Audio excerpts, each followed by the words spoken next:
And I'm live. So, good morning. Hey, Concrete is on her way. Y'all know she always late. Like she always late. Sometimes I'll be late, but yeah, mostly it'll be her. So, we're just waiting on her to get up in here, but good morning, happy Saturday. Oh, we already got a super chat. Well, let me say good morning. Good morning, tips and tricks. Good morning, Black Wizard. Um, Black Wizard, we will not be going live tomorrow. I'm going outside. And so, yeah, we won't be live tomorrow. We'll just be live today. So we figured we come give y'all a little something. So we won't leave y'all sad or anything. So yeah. Shout out to Sweet Melody Speaks. She says, like on your way in. Thank you, Melody. How's everything going? I feel like it's been forever since I've talked to you. So, shout out to Grogu. And Grogu is Celine. Okay, okay, great. Well, welcome.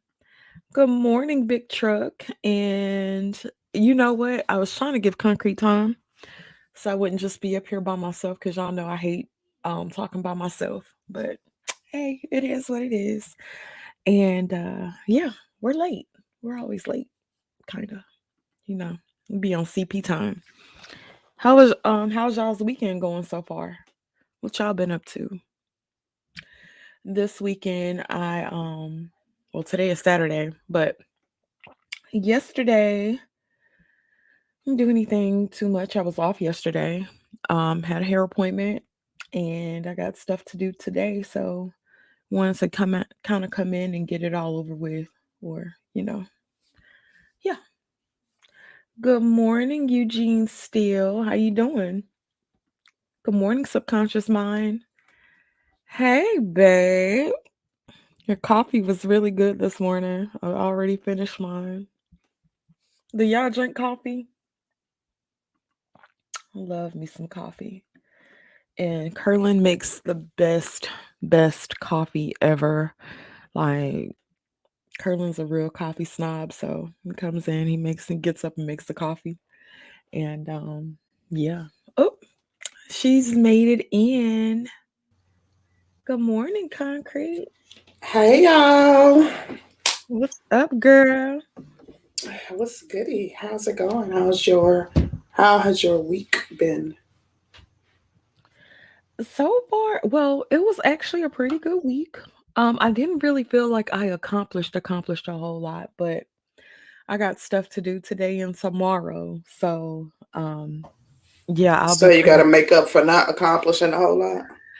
Kind of, sorta. Oh, I got a couple people that came to town, okay. want to come see me and hang out and kick it. Okay.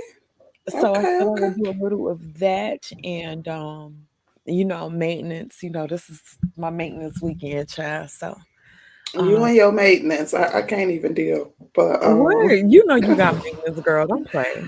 no, I'm just au natural. Whatever, concrete.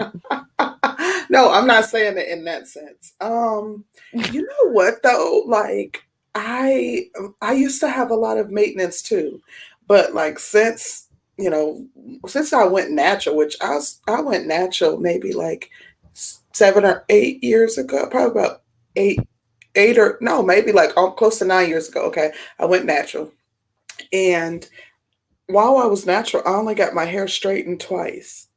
Oh No, wow. I did wear braids, but that was like in the beginning of me going natural. I wore braids probably the first year and a half to two, and then thereafter I only had braids like twice. And then I took my nails off, and so I don't have as much. And I used to get lashes. Don't wear lashes, so I don't have as really this much maintenance. I go get my pedicures. And I do my own locks. I retwist my own locks. So I don't have as much maintenance, but there's nothing wrong with maintenance. Sometimes I miss it. Recently, I've been thinking about getting my nails back on, but getting them like really short. Um, So why and don't I'm you just considering that. do gel? I can't do I don't like gel polish because okay. I don't like if I for some reasons, sometimes you go to the nail salon and it's busy, and so like if it's on my only day to go and it's real busy and I can't take it off myself, like it's a hassle to take it Oh, off I got myself. you. So I don't like it. I don't even get it on my toes. Because like the nail salon that I go to, the good one that is near me, it be Mhm. like insane. Like it's unpredictable. I'll go in the middle of the week on a Wednesday morning and it's busy. So, but Oh, I want to go wow. to a nail artist. Yeah. Now, black women like they kind of like clown you if you go to like nail techs, like the salons. They like, oh, you go to, I forgot, there's a funny name they have for it where they like kind of shame you if you go to, but an actual nail tech, because they talk about how they butcher your nails. They don't provide you with the same level of care. But if you go to a nail artist, which lots of black women are into nail artistry, and they've created nail artists, they're nail artists and they have their own businesses. Girl, it's like $150 to $250. Exactly. Yeah.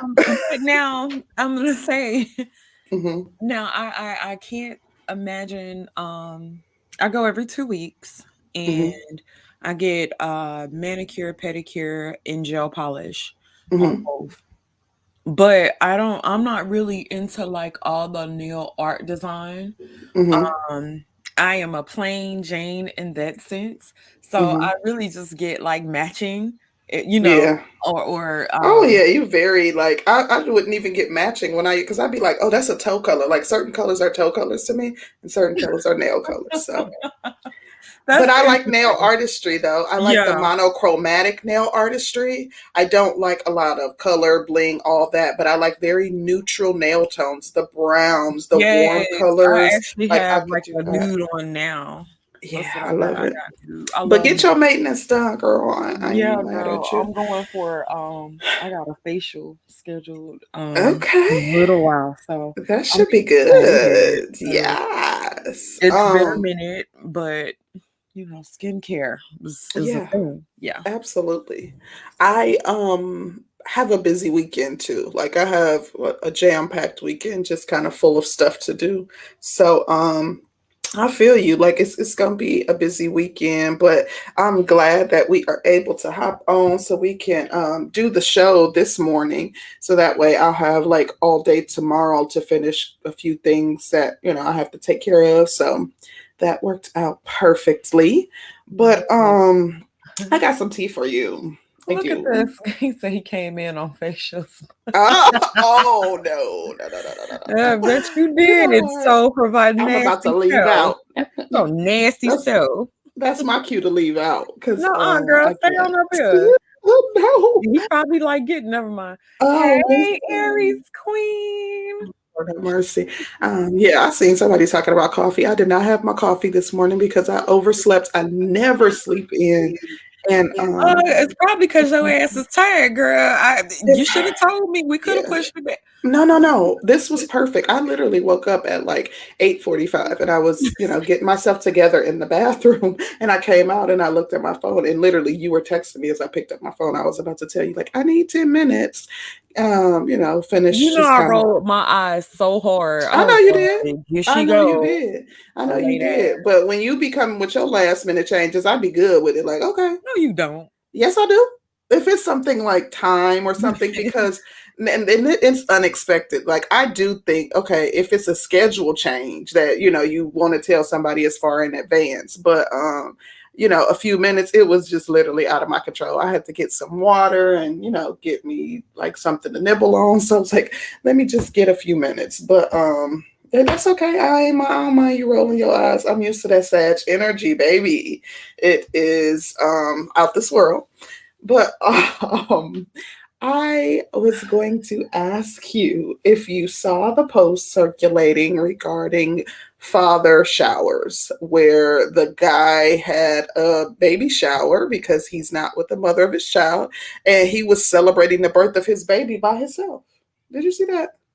I think that shit is whack and corny. I think that if you are a man, you need to be doing man things. If you got a Mhm. child on the way, you need to be preparing for college funds and stuff like that. If a woman is a woman and she has a child, most people are going to help do stuff for the child right off. Mhm. Um I think like the everybody's planning, they want to do it's too much to me. Now, this is my opinion. I Mhm. think men want to do too much girl shit. Like, what you need a Oh. shower for? Get your ass Oh. over here, sit down. For what? Oh. I would be Um. hella annoyed. Like go to the bar like everybody else and complain about how you done made her a single mom. Never mind, girl. Go Oh, ahead. Go ahead. listen. Okay, so I have a different take. I see absolutely nothing wrong with it. I don't see anything wrong with a man celebrating the birth of his child and throwing a shower. If you aren't together with the mother of your children, you'll likely need, things for your house. You'll likely need diapers and all those things. I don't know. I just wasn't offended. He was a young guy. He looked like he was It explains 20 a or lot. something. This Yeah, generation is different. They they like are hella different. girl extremely different, but I was like, okay, like I don't see anything wrong with it. I wouldn't throw a shower for my son, but I You ain't gonna also throw was like, little Junior a little no, shower. no, little Joe, you ain't getting no shower. It'll be all in blue and You stuff. gotta work, you gotta figure this out on your own. Ain't nobody tell you to go out there all willy-nilly and not strap up. So little Junior ain't getting no shower, not for me. Girl, and then it's the celebration. It was so funny because um I think like my mom was telling me like if I had got pregnant with a second child Hmm. and and I wasn't married, my mom's like, hell, I'm not celebrating your single motherness. I'm like, Oh, sis, oh, you get one. You get wow. one. You get one. And then Wow. if you're married, then you can get like, as far as like however many kids you have. But she was Yeah. like, as a single mom, you get one. You can get I know one. some people that don't even have more than one shower, even in marriage. Like they feel like you only celebrate, the coming of your first child. But I think I don't know. I don't get bothered by like, okay, do what you want to do. You know, I can choose to be like, okay, this her 10th kid, I ain't going. But 10th or kid. I wish no, that I would. I'm just saying. Like you get one because you never know. Sex is sex. You can get pregnant from having sex. I was old, Right. and I was like, my mom was like, okay, yeah, yeah, that's cool. But Hmm. if you keep having kids out of wedlock and you just baby mommying it up every time Yeah. you turn around, Them like the ones who need that, the baby shower though. Those are the they ones they don't have the no, they don't extra need no support. baby shower, baby. No, I think that's the problem. Ooh, We yeah. we give too much, Hmm. like you pour too much into that, and then you help a motherfucker out so much that's why they keep getting pregnant. They ain't struggle enough. When you done Yeah. struggled and you done had to work and you done had to drag them kids all over the place, and ain't nobody that helped you, you are less likely to stay getting pregnant because you didn't have Hmm. help and you know That's how true. hard it is. But when everybody done helped out a person and you steady throwing baby showers and the grandma steady getting the kids every day. No, she Hmm. gonna stay pregnant. But like, why wouldn't she? She gonna stay pregnant. Yeah. No. Yeah, I feel you. I don't know. Maybe I'm just too lackadaisical about, not even lackadaisical, I would say too just liberal in my thinking. Um, because I'm like, okay, like I come from a large family. My mom had 10 kids. Granted, she wasn't a single mom. She became single when we were teenagers, but she I come from like a large family. In Mhm. addition, like my family look for an excuse to celebrate anything, whether it be, a pregnancy, whether it be a job promotion, whatever it is. My family always looking for an excuse to get together and eat and drink and cut up. Yeah, I So, think that's cute. That's cool. yeah. But and I kind of like I don't have a large family, so Hmm. we would generally get together for like basically like weddings and funerals on my mom's side anyway. Now my Hmm. dad's side, they do have a pretty large family on his side, and so they get together a lot and they're going to Hmm. celebrate any and everything that they can celebrate. But Right. yeah, so it's like And maybe that's why Yeah. I'm so cynical about stuff like that, because I'd be like, ah. Possibly. But what's Oh, tea? What? look. Oh, He done now he. resigned from the breakdown. Let me take his Listen, damn you rent. resigned before you even completed the interview process. So. Right. His rent is gone, child. Oh I no! can't. Nope. He said he's not trying to gun for my job. Let him keep his wrench because he staying in his lane. Um, Girl, what other snatch it. Mm. what other tea you got? You know what, Concrete? Hmm. I know I'd be like hella unprepared for the show some days, but I'm like hella unprepared. I had a long night last night. Girl, And me too. yeah, so I was like, oh, I was trying to find something because I got up like, yeah, it's been a long I, day already. yeah. Well, I got one other thing before we jump off into this topic.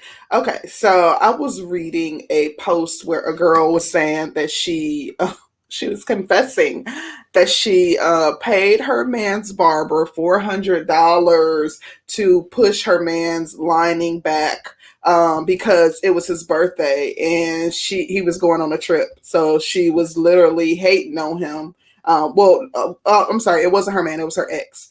She was literally hating on him by paying his barber $400 to push his lining back. And I want to know, how far is too far to go if you a scorned lover? Like certain things I wouldn't even think about. I wouldn't even think to do no craziness like that. And you know how I serious men are about their linings and the barber. If you take $400 from somebody and you push somebody's lining back, you losing business. Because think about how much money you could. Because he probably not gonna come back to you. no girl, do stay with they barbers. Like, Yeah, they loyal to their barbers, but baby will baby, cheat on you in the they're hot. more loyal to their barbers than they are to women. Absolutely. And it's like a They hard barbers and they pit bulls. yes. Like to get Ah. that man to part away from his barber, Mm-hmm. like, yeah, you have to fight a dude. Like, you ain't gonna never break up a man and his barber. Um, Absolutely. and if the barber took it, I doubt the barber took it, but if he did, he was yeah, that's a horrible person. But I Yeah. think like if you aren't moving on, if y'all break up, Mm-hmm. and let's say it was a bad breakup, go ahead and block the person on everything. Mm-hmm. I think we as a people like to re-traumatize ourselves. Mm-hmm. And so you want the person to feel the same type of pain that they caused you. And generally, if a person dumped your ass or if the person broke up with you, they ain't thinking about your ass in the first place. They ready to move on. They don't want to Right. think about you. They don't want to hear from you. And when you are able to move on, you are let's say you break up with somebody and you block them on everything, you ain't even talking about them. You're Mm-hmm. able to move on and heal yourself. Steady investing in that energy isn't healthy and it's toxic and it's silly, to be honest. And Mm-hmm. I get like it takes a minute for people to get over things, but somebody say blocking is childish. Wow. No, I disagree, Asriel. Different people need to exercise different things in order to help them heal. For me, I never had to block my ex. I just healed, naturally, like distance. The distance helped me heal. But by the time I had broken up with my ex, I kind of had one foot out of the relationship anyways. Yeah, Um, that's different when you are yeah. done with something, but let's say it came out of nowhere, right? Hmm. And you and your ex are still on social media, you're able to see what that ex is doing, they're able to see what you're doing. I personally don't want to see your ass living a happy ass life if I'm heartbroken. Like I'm gonna need Yeah. you to give me some space. I'm gonna need Wow. some space for myself. So um yeah, I'd have to be like, you got to go. I don't want to see you. I'm out. Mm-mm. Yeah, I understand that. I guess for me, like, I don't have a ton of exes, but like, I'm still cool with all my exes. Like, it's always been a pretty amicable breakup. Like, even if I was upset about it, and because I had an ex that did break up with me, I was able to like remain, well, not immediately, but become back friendly with the person after a little bit of time. And even then I was hurt, but I wasn't like thinking of like ways I can get you back. Oh, like I don't know that I've ever been scorned. Like wasn't like, oh, how can I make this MF suffer like I feel like I'm suffering. You Yeah, never thought about I swear revenge? to God, I've never, not from a breakup.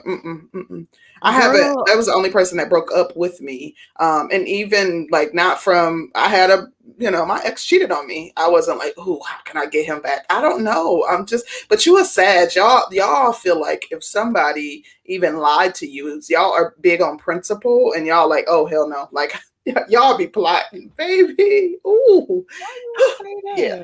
that? No, go, but No, but yes, I ain't gonna lie, we do be plotting. I know. Yeah, Yeah. I've had situations where somebody cheated on me and we had to Mhm. part, and I really, really, really felt some type of way about that Mhm. shit.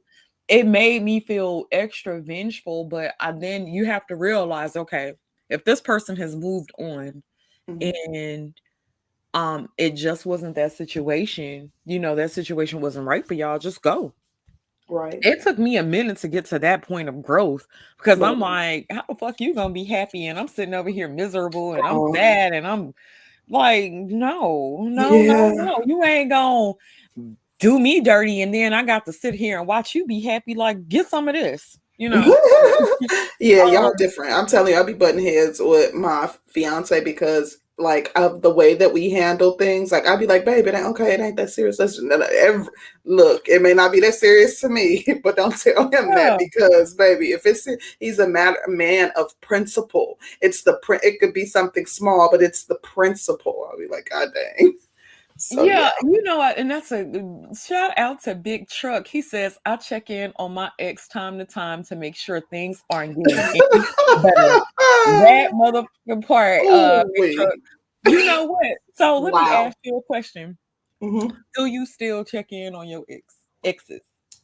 Well, like my ex would check in on them. Okay, so the Like, my I'm gonna be honest. I'm gonna be honest. mhm. I think everybody does it to a certain degree. Now, I'm not saying like you gotta be all over and like I don't say anything. I'm gonna look and be like, maybe you ain't living a better life than me. Ha ha Yeah, we ha. still friends on social media, Okay. so I see everything, and it's not even a matter. I mean, and we communicate. Like, it's not even a matter when we have to. Of like I know I'm doing better in a sense, but he seems to be enjoying his life though. He seems to be enjoying his life. I can't lie. So it ain't like he, I miserable. think everybody does it to a certain degree though. Yeah, I watch the Uh, stories or whatever. Yeah. oh God, that ain't gonna be like, she still want her ex back. Oh please, not, like he couldn't. He tried to come back before I got in a relationship, and that was a done deal. Nope. Mhm. Shout out to Karan. Listen to this nigga. He said SG keying cars, bleaching clothes, breaking Oh wow. mama windows. Mm, that's Real what you. thin line between love and hate in the face. Ooh. Karan, you go straight to hell. No, that is not what I do. Wow. I ain't never did that. I'd be mad, but I don't think I've ever done anything to really like get revenge. I Yeah. think the best revenge is actually moving on and It, being happy.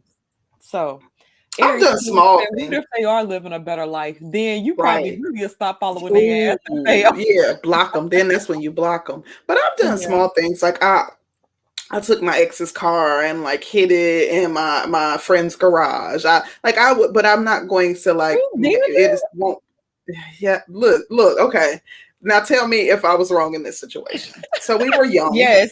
at the time. Go ahead. Like, listen, we were young. We were like 21, 22, and there were some chicks that did not like me at all whatsoever. His one of his friends was dating one of the chicks who didn't like me. So we used to all like go.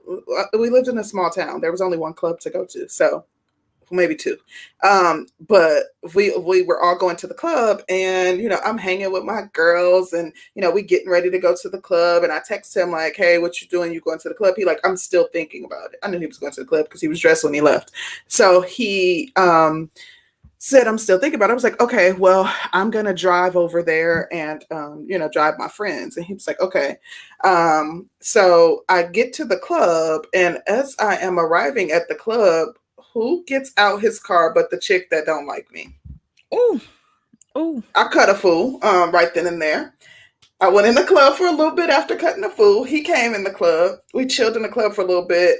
I gave my keys to my friend and said, "Drive my car to your house." I had the extra key on my keychain to his truck.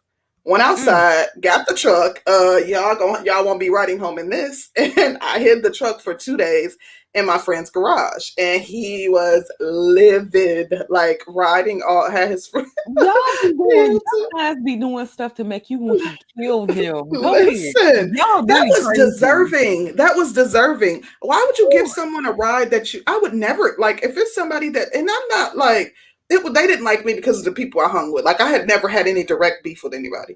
But why would you give someone a ride who does not like your woman and think that that's gonna be cool? Like, no, Yeah, but that you I'm know not. what? It was not only that she didn't like you, she was really Hmm. probably trying to really hook up Pissed with me you. off.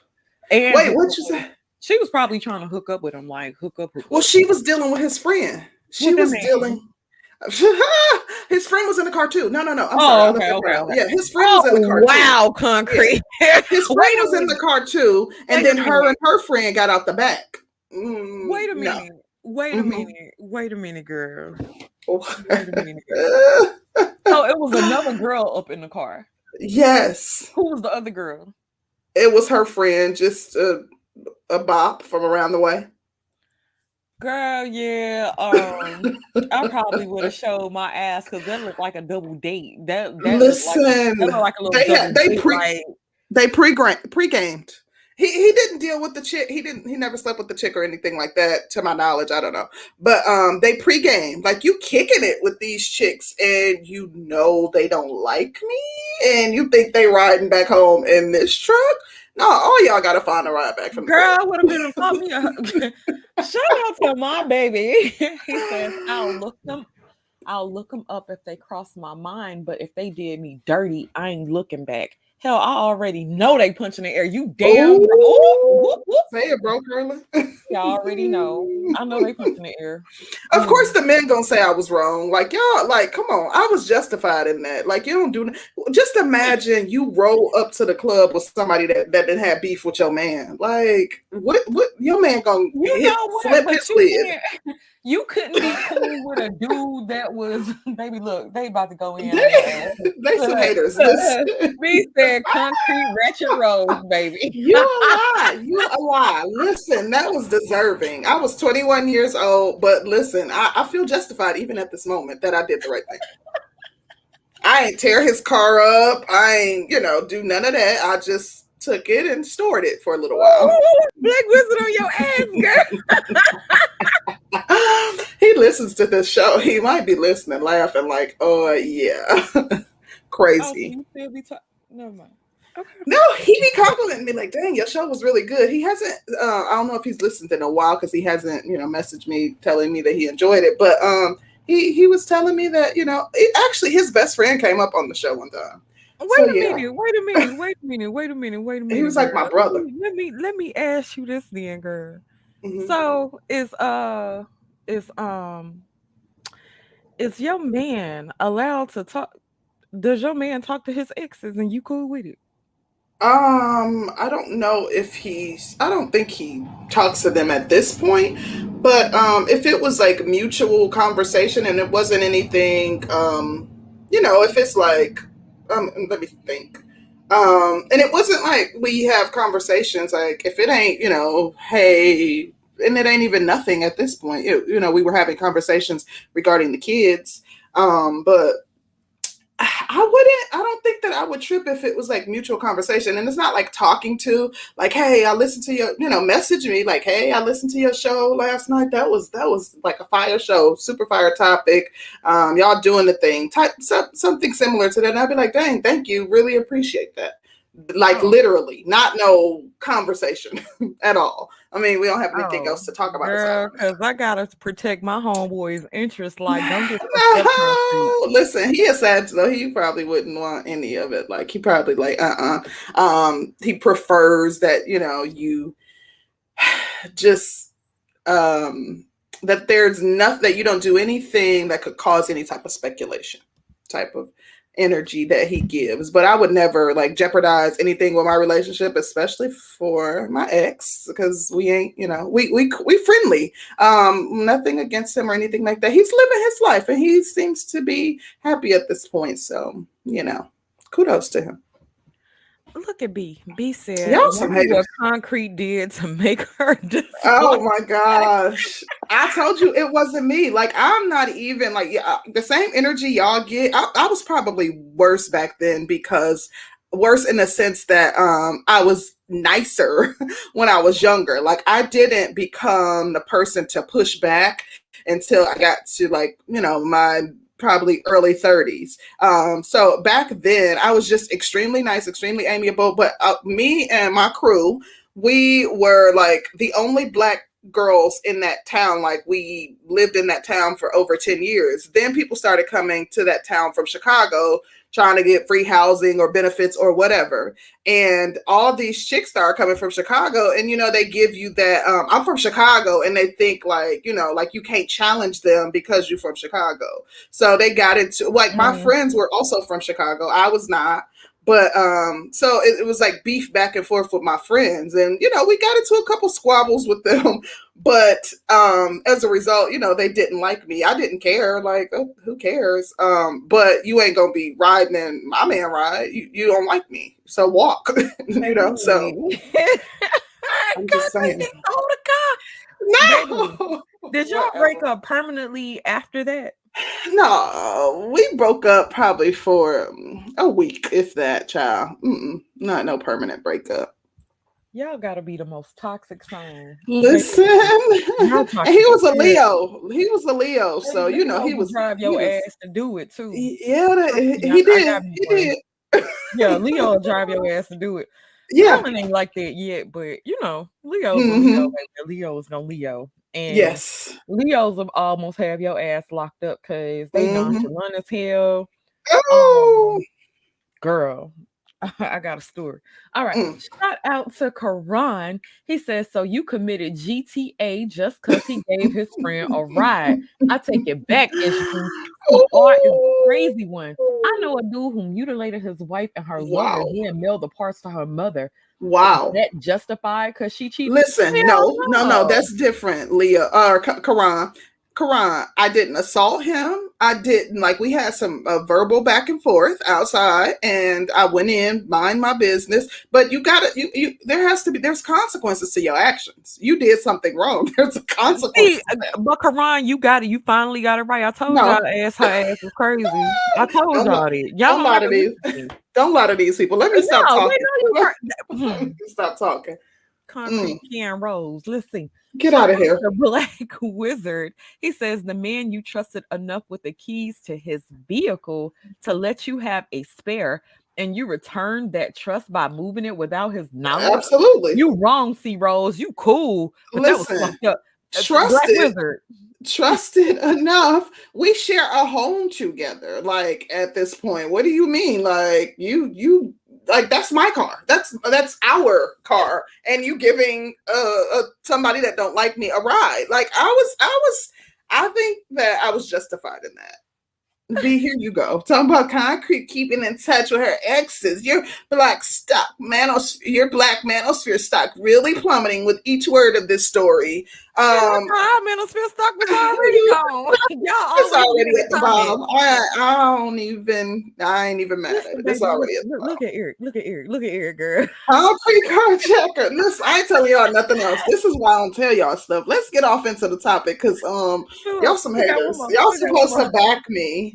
There should be at least a week worth of Black Manosphere streams analyzing this disappointing glimpse of concrete rose. Breathe.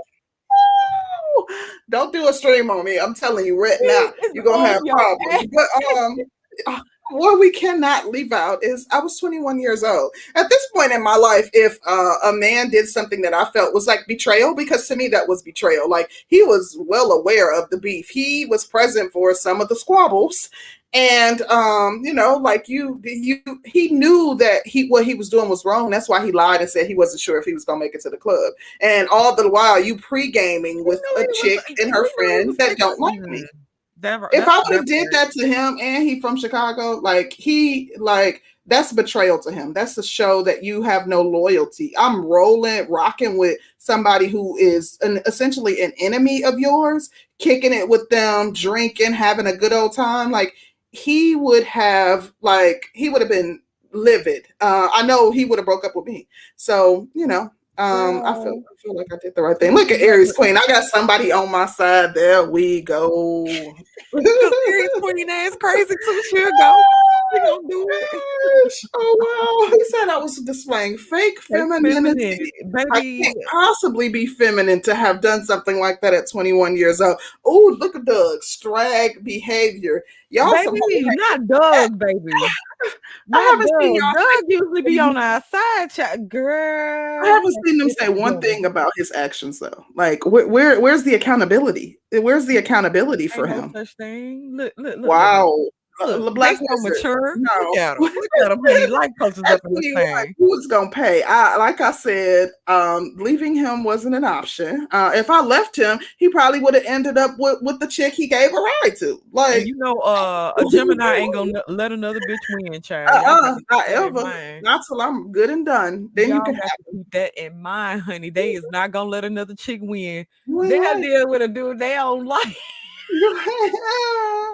Listen, you ain't lying. You can't have nobody else. We are competitive in that sense, baby. I'm gonna tell you, like, one thing about me, I always got who I wanted, and I lived in a small town, so other chicks were biting, and this ain't that.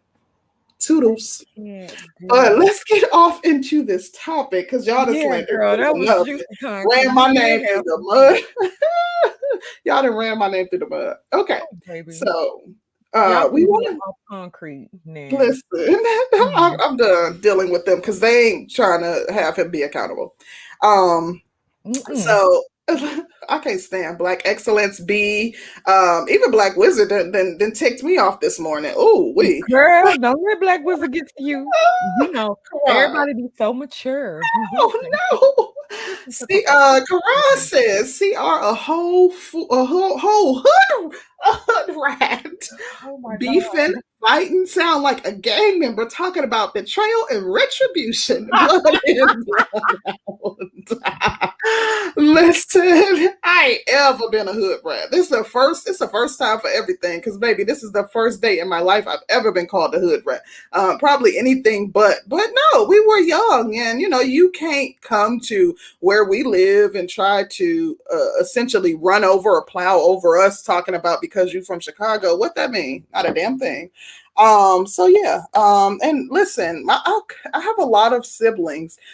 My sisters, one in particular, is off the chain. So they didn't want nothing that was coming from my way. So yeah. But it's all good.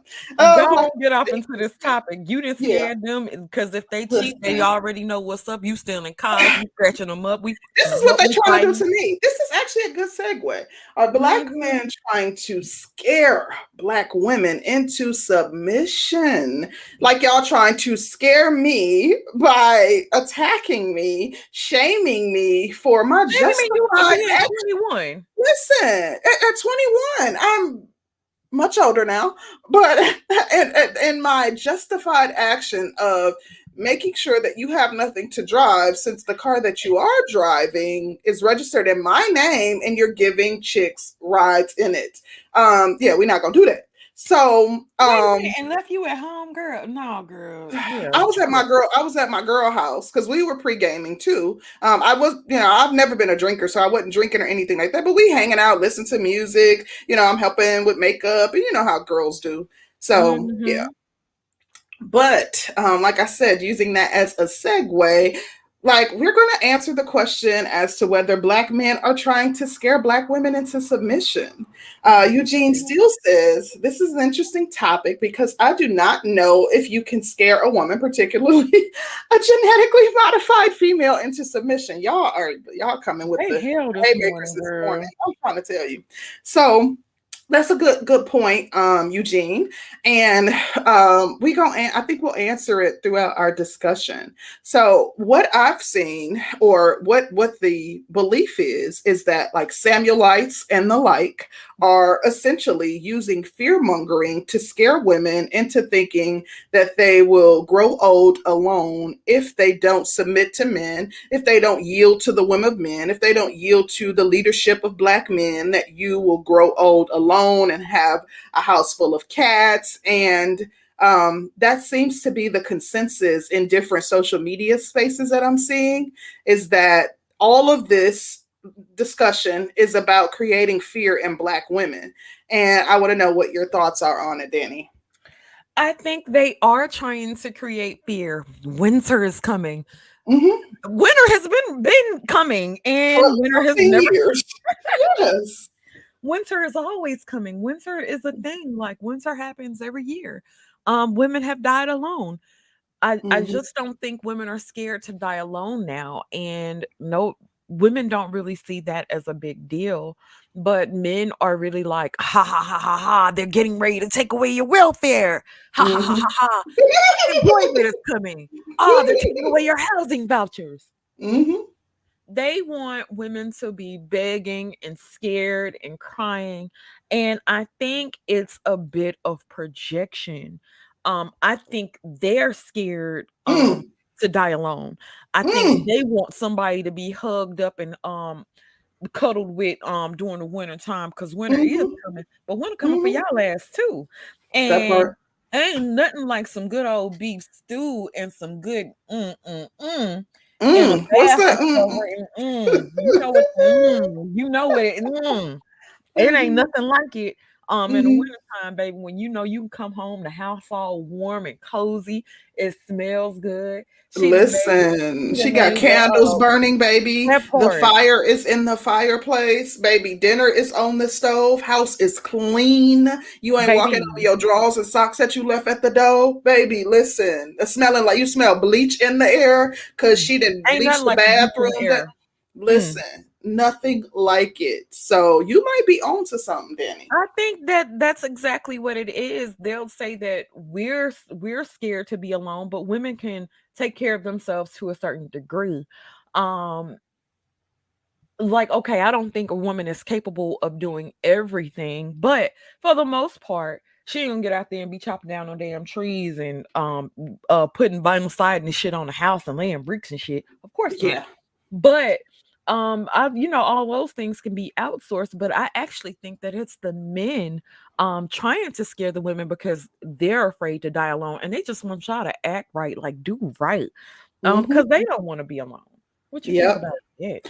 I think that you bring up an interesting point. That is something to explore because, as it relates to like, I think that women are essentially trying to prove, well, essentially proving that they don't need men, that we can still be successful without men, wildly successful, and live our best lives, vacation around the world, purchase homes, ride in nice whips.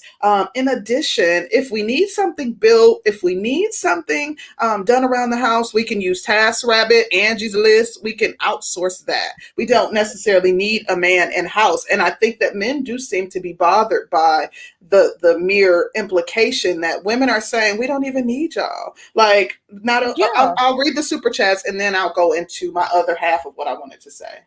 Okay.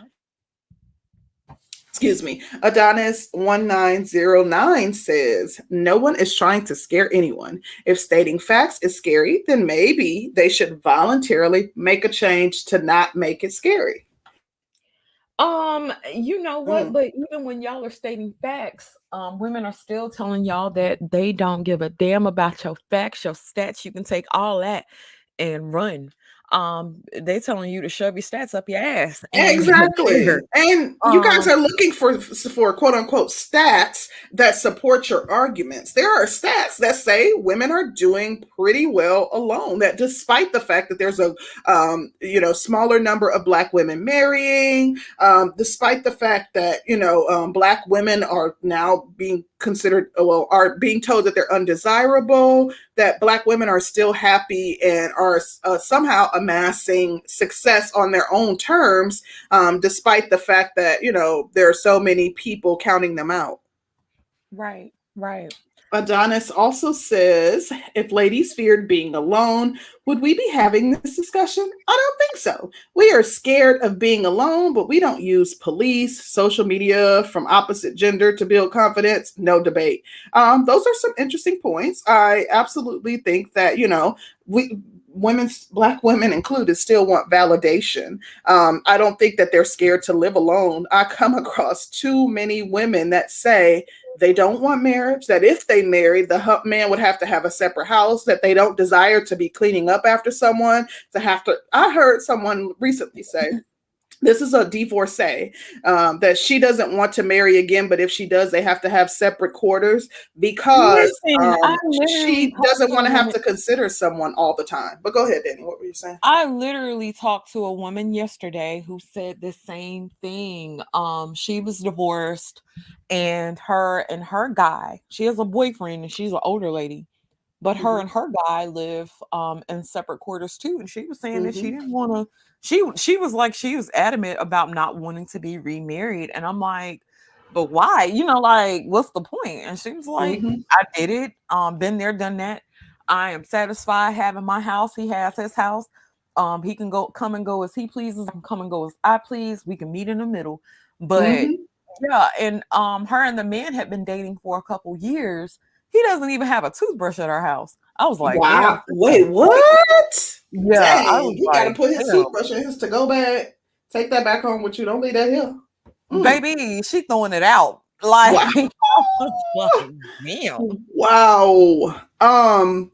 There was one more, was it? Oh, no, this is it. Adonis also says men have been dogged or talked down on for decades. So bringing up reality of the I don't need a man is all of a sudden a scare tactic. Not just the fact that the discussion is being had, but it's almost as if women are being badgered with statistics that prove that, women can't do it alone, that women are now the common talking point amongst men when they're talking with a woman and there's a disagreement being had is, I bet you single, I bet you'll never find a husband, that's why you'll never get married. Women are saying that's not an insult, boo. Like, I'm not mad at that. Like, who said I want to get married? That's not the highest thing in life that I can achieve. Marriage is not even something that I desire. So that's how you know it's a scare tactic. If that is not proof that it's a scare tactic, I don't know what is. You're using it when a woman disagrees with you to tell her, you don't have a husband and you'll never get one. And the woman is like, who said I want one?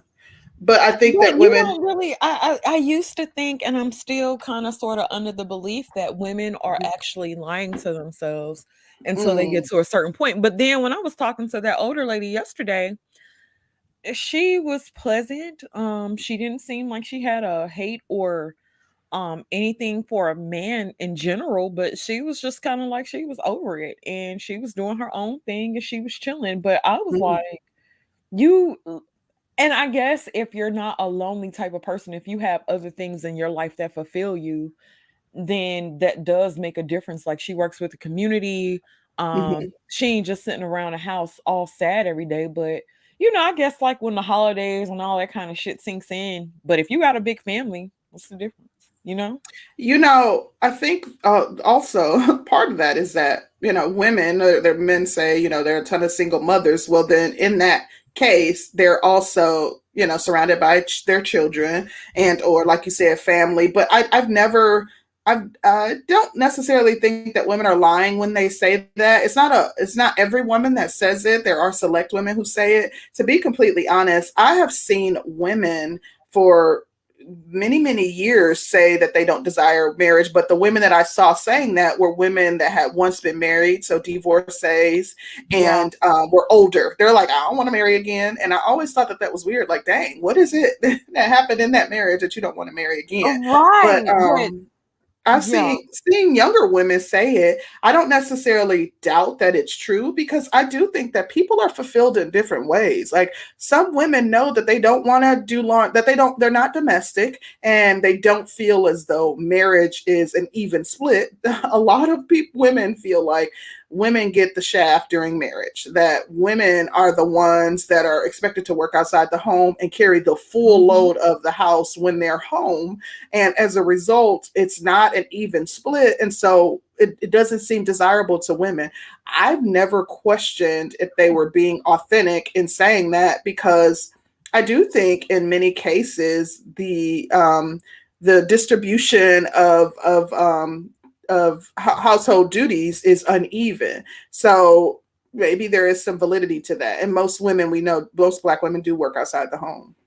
But my question to you is, what is the difference between us and other cultures of women? Because Black women tend to complain about housework and this, that, and the third, and being a wife and playing her role and playing her Mhm. position. It seems like we are the only ones with those type of issues to where we complain about actually having to deal with a man. What do you think about that?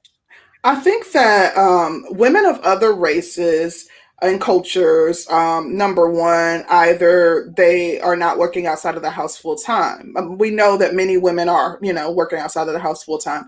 But the other benefit or thing that women of other races, specifically white women, have been able to engage in, that Black women have not taken advantage of for different reasons, is help. They are good at outsourcing. They may have a laundry service. They may have someone who comes in and does cleaning once a week. And to be completely honest, it's not all that expensive. I am in, several social groups that are like Black girl specific, and they're now encouraging Black women. I'm gonna tell you something. It's not, some of it is affordability. Okay, yeah, it may not be that expensive, but $150 a week may be too much, because we also have children, and maybe there's daycare or after school care. We have a myriad of bills. But I think if you're allocating your funds and you say, okay, well, I'm going to have them come twice a month or once a month to do a deep clean, and I'll just maintain in between. But the other thing is that Black women have and I'm talking about myself, have this Superwoman syndrome, where they don't Yeah. want Hmm. to seek outside help. They don't want to outsource things. They want to be everything to everybody, the only person that the family is depending on, and then they get mad when they're exhausted. They don't articulate that and say, I need a break, because they've overworked themselves. So a lot of it is self-imposed.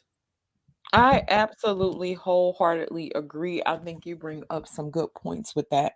And it's interesting in wanting to be the superwoman, but I think it is a thing of wanting to control every aspect of everybody's fucking life. That part, And I think we're crazy in that sense because we do want to be involved in every aspect. And I think it does us more harm than I good agree. because we'll end up catching a lot of the resentment when Hmm. shit does fall down. So I think that's a really, really good point. Yep. Um, we got a super chat from Adonis. He says, I understand what y'all saying, but at the end of the day, we do not want that being pushed still as the end result leads to less couples getting together going Oh, I forward. agree, Yeah. Adonis. I agree. I am community minded. I don't think I was a little bothered by seeing some of these types of conversations being had where women were. I've seen women encouraging other women to think twice before they marry, and I'm like, wait a minute. Yeah. That may be your ministry. Maybe marriage is not for you, but why are you pushing that notion onto other people? Telling young girls like, marriage is not all it's cracked up to be, da da da da. But on the opposite side, I've for a very long time seen men saying that, being anti-marriage and kind of being vocal about that too.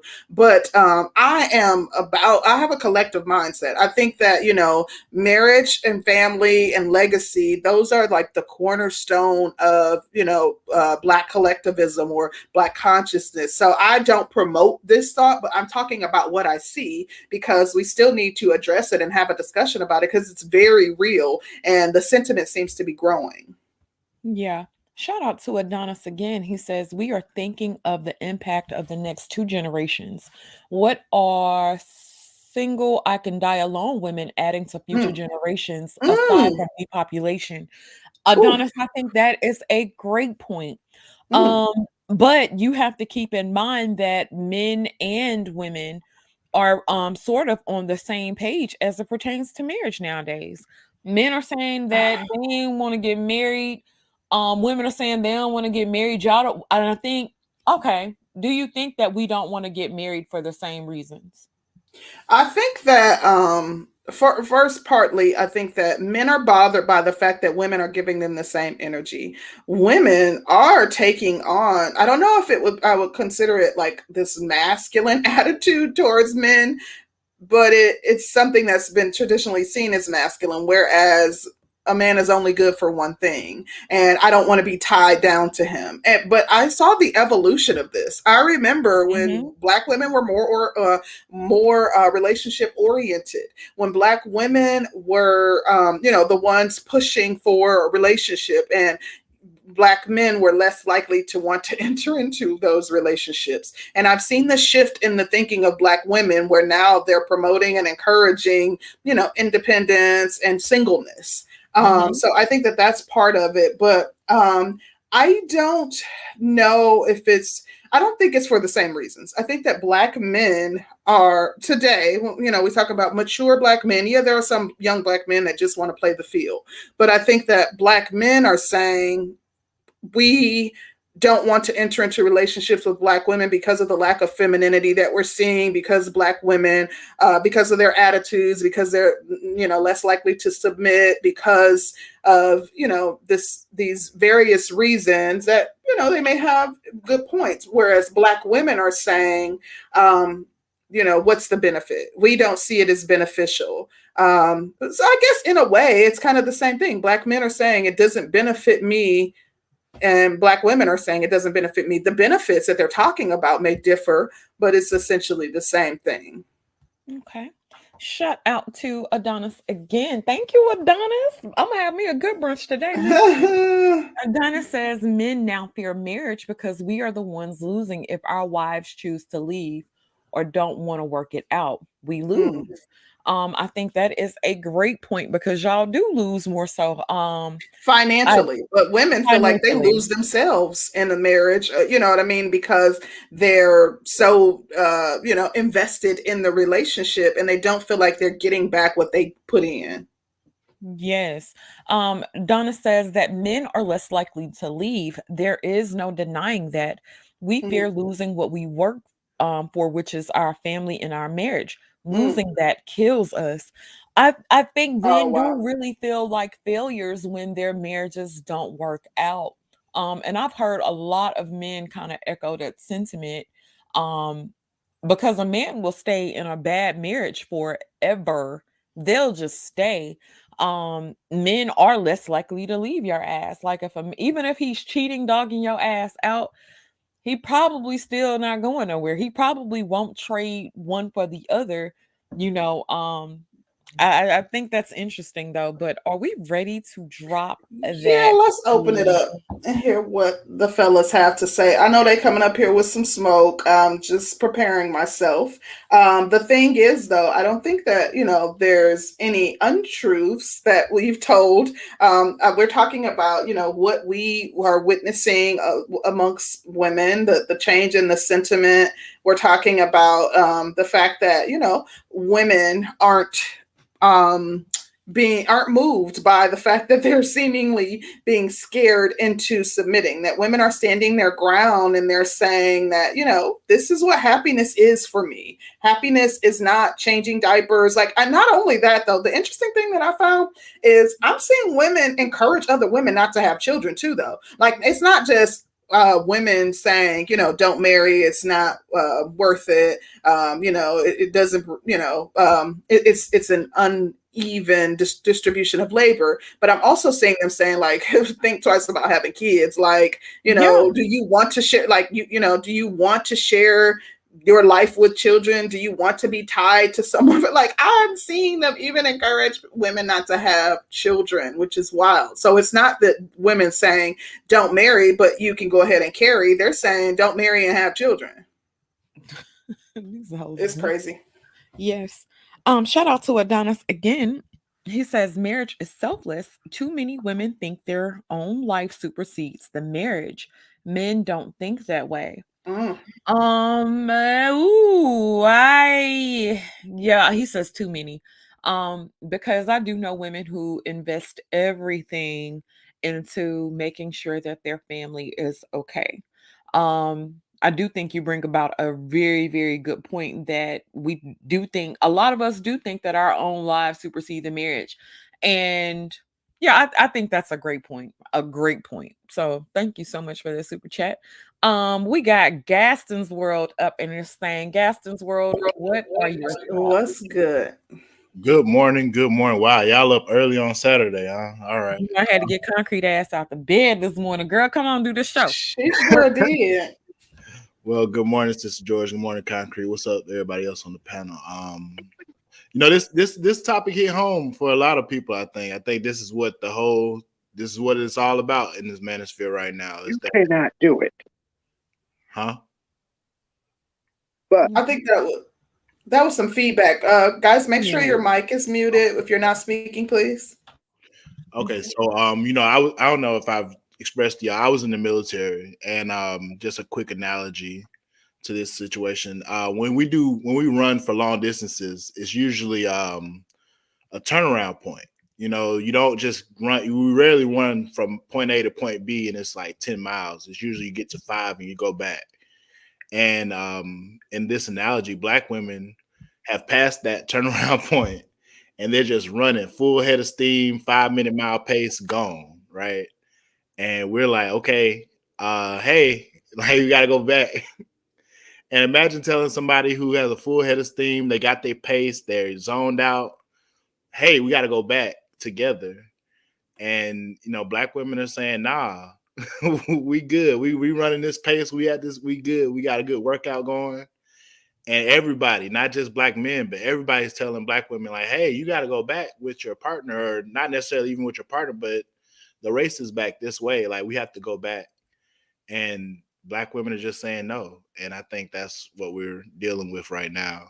Black women being combative in that, yeah, we're not turning around for nobody. We got our pace. We know where we're going. And it's like, you're going the wrong way. And then they hit the wall and they have to go back. But usually they're alone when they get to that point. So What do you think? What do you think caused women to have this mindset to where, you know what, I don't really have to have a husband. I really don't need a man. I'm good by myself. I'm better off without a man. What do you think caused women to have that type of mindset? Well, when you're running, like I said, when you're running long distances like that, you usually have to zone out, and you have to just, put your head down and keep a full head of steam to go forward. And, you may pick up your pace even at a certain point. And Black women have been told all this time, hey, get your money, get your degrees, get your success. And they're running, and they're just running. And then it's like, no, like, you have to come back though. And so once you get that mindset of, this is what I have to do, this is what's giving me the success I want, and then somebody says you got to turn around, don't nobody want to do that. And so I think that, to answer your question, that's not what's been working for them for the last 30 years. And so they're not going to then shift gears to reach that turnaround point and go back. Good point. Good point. Shout out to Harambe. Harambe, he says Black men aren't trying to scare anyone into anything. The lovely ladies can do as they wish. We know it's between the parties, so we're moving on. Harambe, I disagree. I think that is absolutely what men are saying. If you ever use the phrase winter is coming, and if you're saying that you moved on and you're not thinking about Black women, or You ain't tripping about what black women Right. are doing. That is going to be the least of your thoughts. You are focusing on Exactly. Maria, Becky, whoever. That's who you're focused on. If you're saying that you're not dealing with black women, you don't care. But Um, you're constantly creating topics surrounding Black women's singlehood. If during discussion a woman says something you don't like and you are shaming her by telling her, I bet you're single, that's why you're probably a baby mama. If you're saying things like that, then I'm going to disagree with anyone who makes those arguments, who constantly makes content surrounding the lives of Black women. If Black women is constantly your focus, then I'm going to disagree that you don't care because your actions say otherwise. right. Shout out to my baby. He says encouraging not to have kids is dangerous and selfish as fuck. No kids equal depopulation. A depopulated nation is a Mm-hmm. target.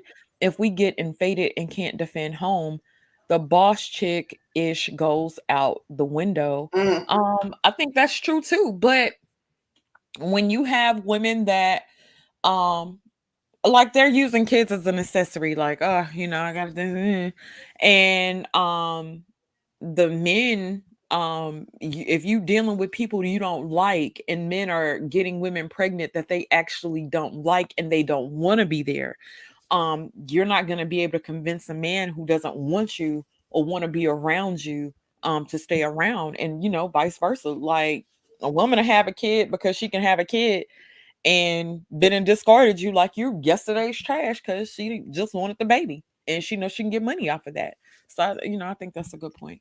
But I think that's what I was saying is that's so the fear tactics that you all were saying is that's people yelling like turn around, come back, like turn around. And it's like y'all just how do you tell somebody who's a mile ahead the wrong way, or not the wrong way, but a mile ahead past the turnaround point? How do you tell them to come back?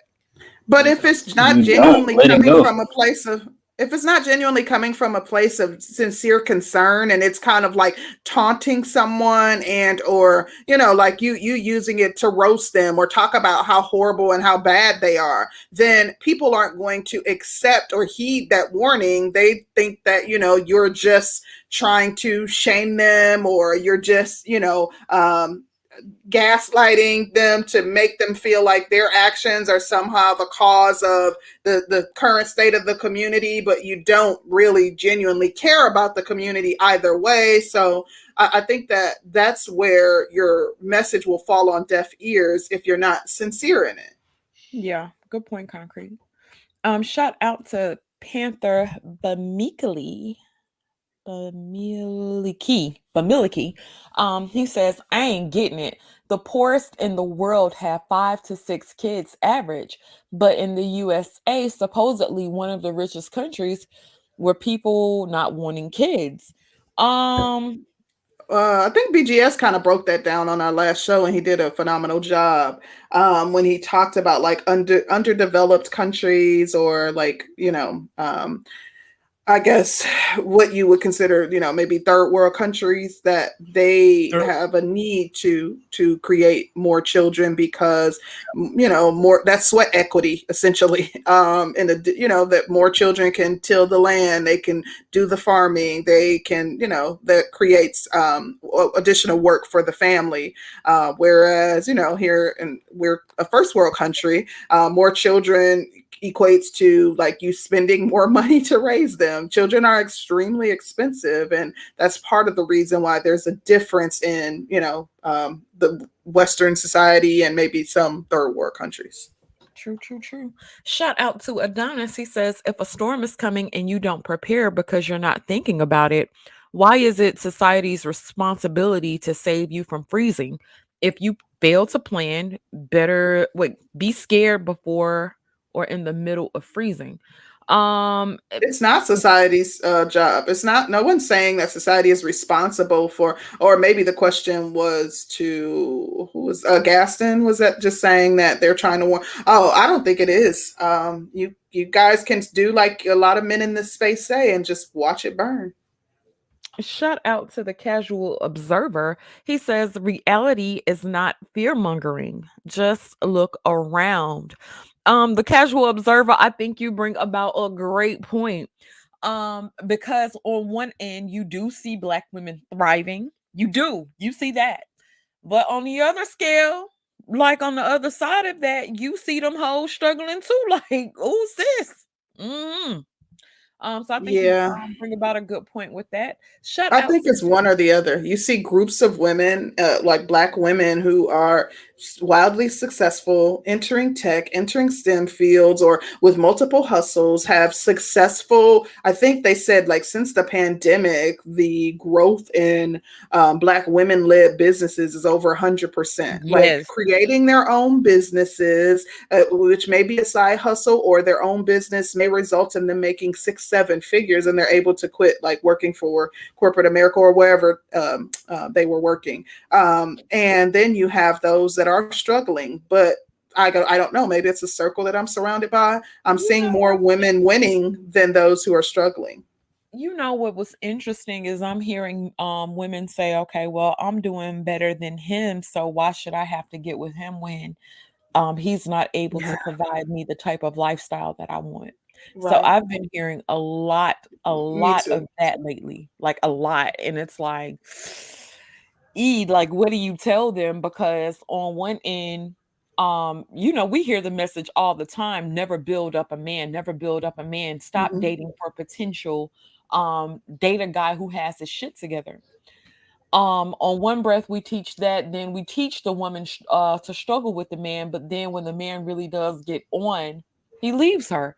And so a Mhm. lot of women are afraid to build a guy up or to stick with him while he's in his building process. So I think that's That's another thing that we didn't point out when we talked about like women. I think, black women feel like they have a lot of alternatives. And I've heard a myriad of black women saying, I'm doing better than most black men in my yeah, age group. So I'm essentially winning. Why would I, date down essentially? And they also feel like they have other options, whether those other options be scissoring with other women, toys.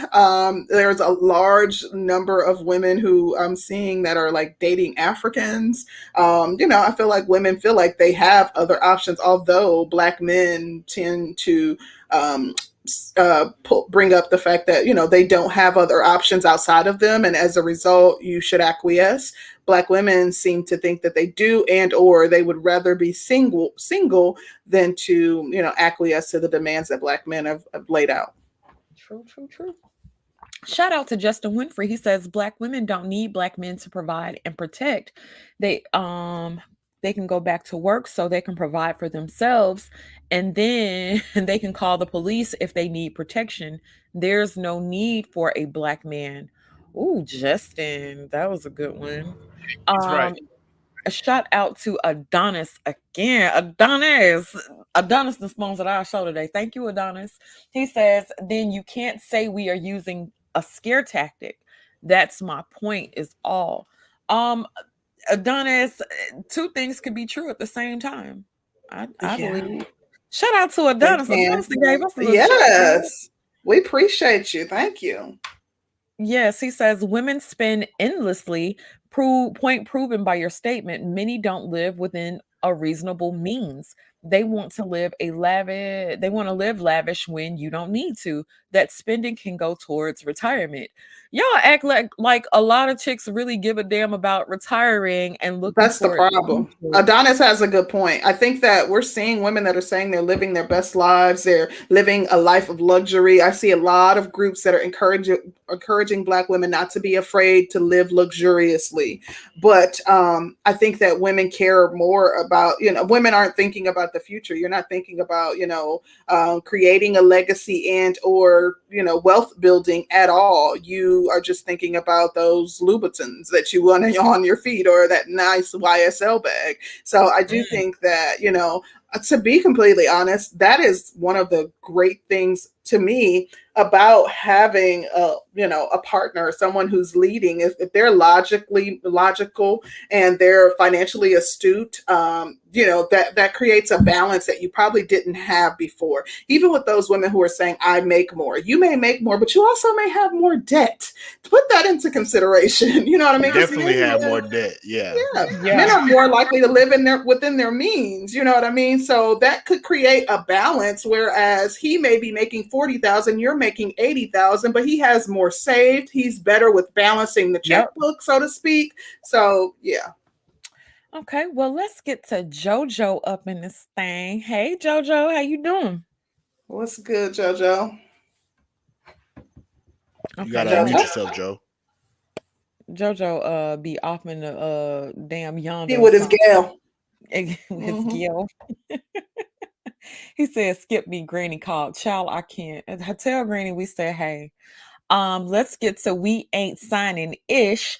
What are your thoughts? We ain't signing ish. You know he come up to keep you Uh, straight, miss. Mhm. no, I'm not. I'm just gonna keep it honest and academic.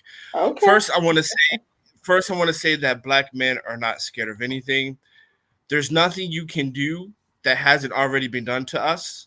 So what is there to be scared of? We're not saying this because we're scared to be alone. We're already alone, right? 51% are unmarried, uh, with no kids, et cetera, right? Some of us who've been married and divorced now live with their parents and paying mortgage in a house they don't live in, and child support, right?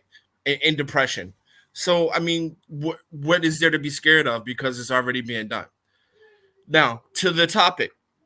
I think the topic is salacious and toxic, and gives a bad name tag to black men because we're not trying to scare black women in anything.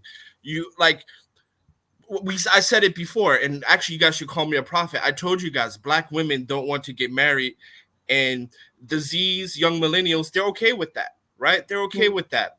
They're not approaching, according to black women on TikTok, they're not even approaching them anymore. They don't speak to them at clubs or anything like that, right? They're with Marisol, they're with Mei Ling, they're with whatever, right? They're Wait, not wait, even wait, approaching. wait. Wait a minute. Wait a minute. Wait a minute. Wait Uh-huh. a minute. Wait a minute. Okay, you Mhm. say that out of one breath. And when you are indifferent towards anything or anybody, you don't give it any attention because you're indifferent. You don't care. When Correct. you are telling black women that winter is coming, oh, you're single, oh, you're gonna die alone, oh, you're single, oh, you're a baby mama, or you're this, or you're that, and you're still in the business of black women, you're still concerned about black women. You get on this internet, y'all may not be approaching women online, excuse me, y'all may not be approaching women at clubs, this, and the third, and I understand that. But if you are online and you are gleefully and you're excited about the thought process of a black woman dying alone and winter is coming, or what kind of money they have, what kind of debt they're in, what they have going on with their kids, this, that, and the third, you care. You really care. Okay. You care about what's going on. So, and then as far as not trying to scare them, I disagree with that. I think that's absolutely what it is. I think that if you're telling somebody winter is coming and it's going to get cold and this, that, and the third, and they need to do this with their standards and they need to do that, you are concerned and you do care. And that is a fear tactic. If I don't care about something, I don't give a damn what happens to you because I don't care. Y'all care. And it is fear tactics, in my opinion. May I continue? Yes, you can. I'm sorry. So that's why I broke it down into generations. I said generation young millennials and generation Z. Now, the people who you are saying winter is coming, those are generation X, right? My generation and boomers.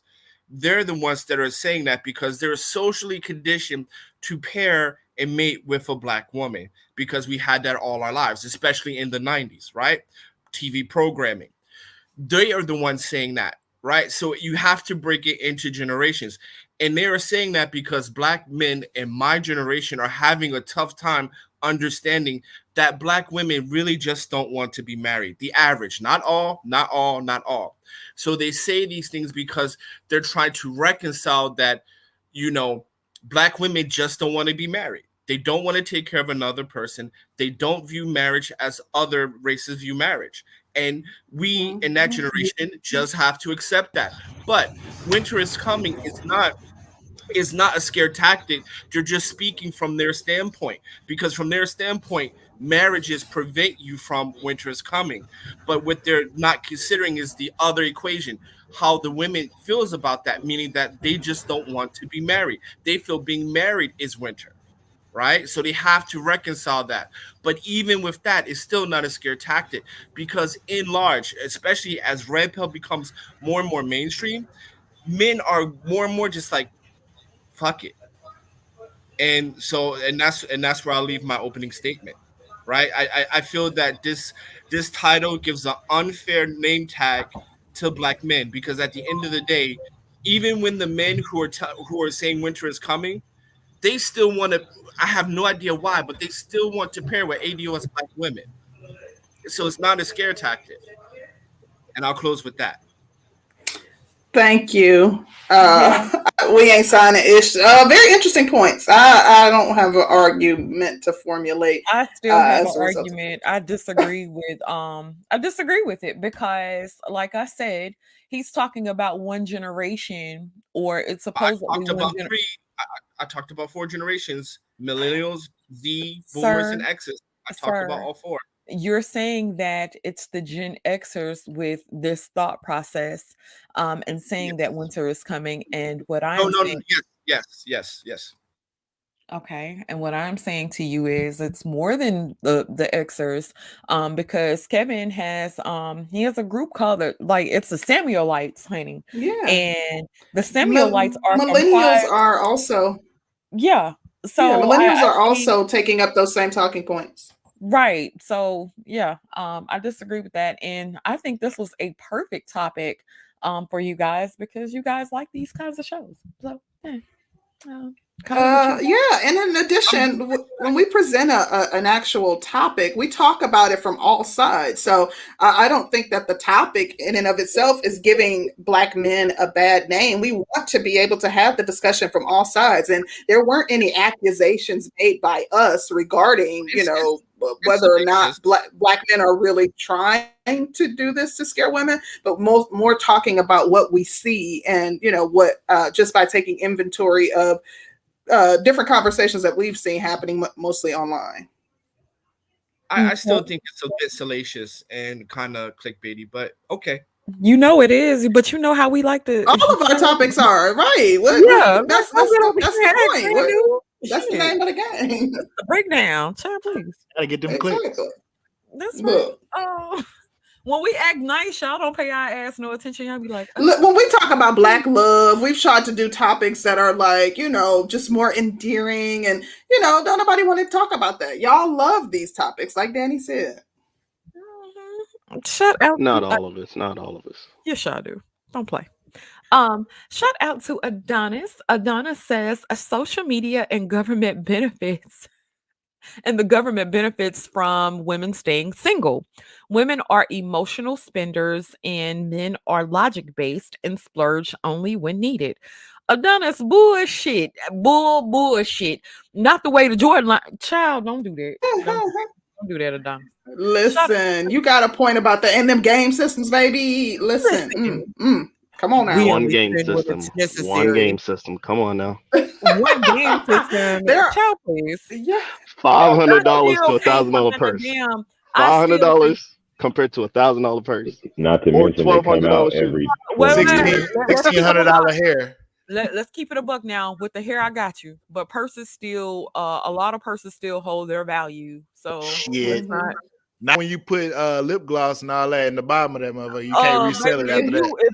If you riding around here buying Michael Kors and shit, then yeah, it's not gonna hold this value. Hey, a system will keep your man at home. If you got $20 worth of change, if you got $20 worth of change at the bottom of a Birkin, it ain't worth it. Listen, if you got a Jackal Mess bag or a Louis Vuitton bag and you putting that dollar store lip gloss in the bottom of it, and you don't have a purse organizer in your purse, then I mean, hey.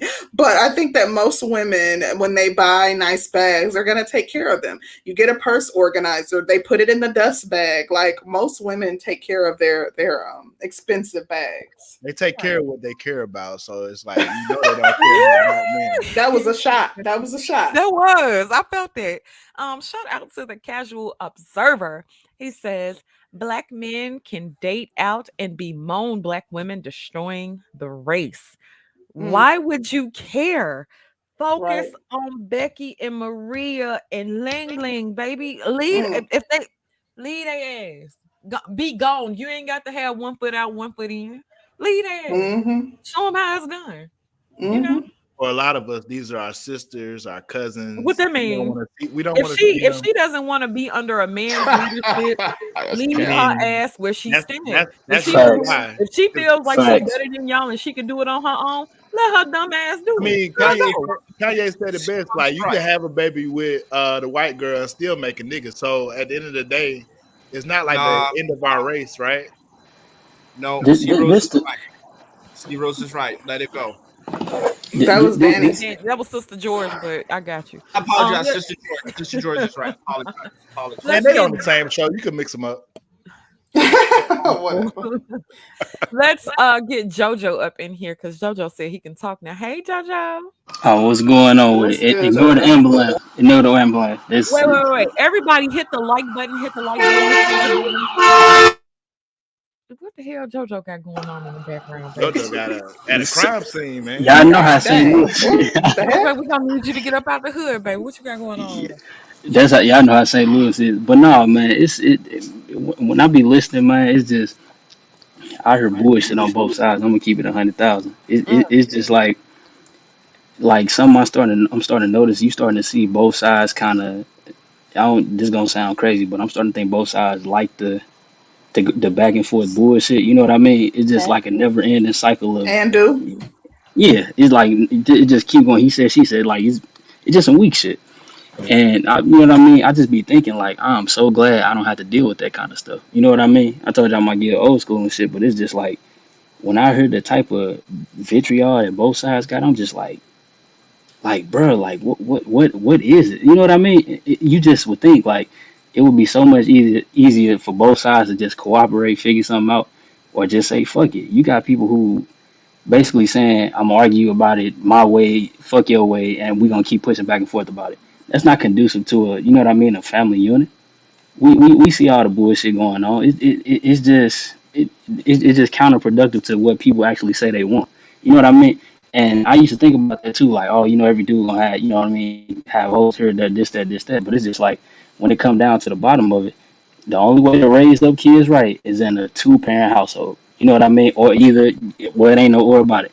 2-parent household, a strong man, a feminine woman. That it ain't no better than that. You know what I mean? To raise up kids. But you got people saying, fuck this person, fuck that person, and then you bringing up kids in a fucked up household.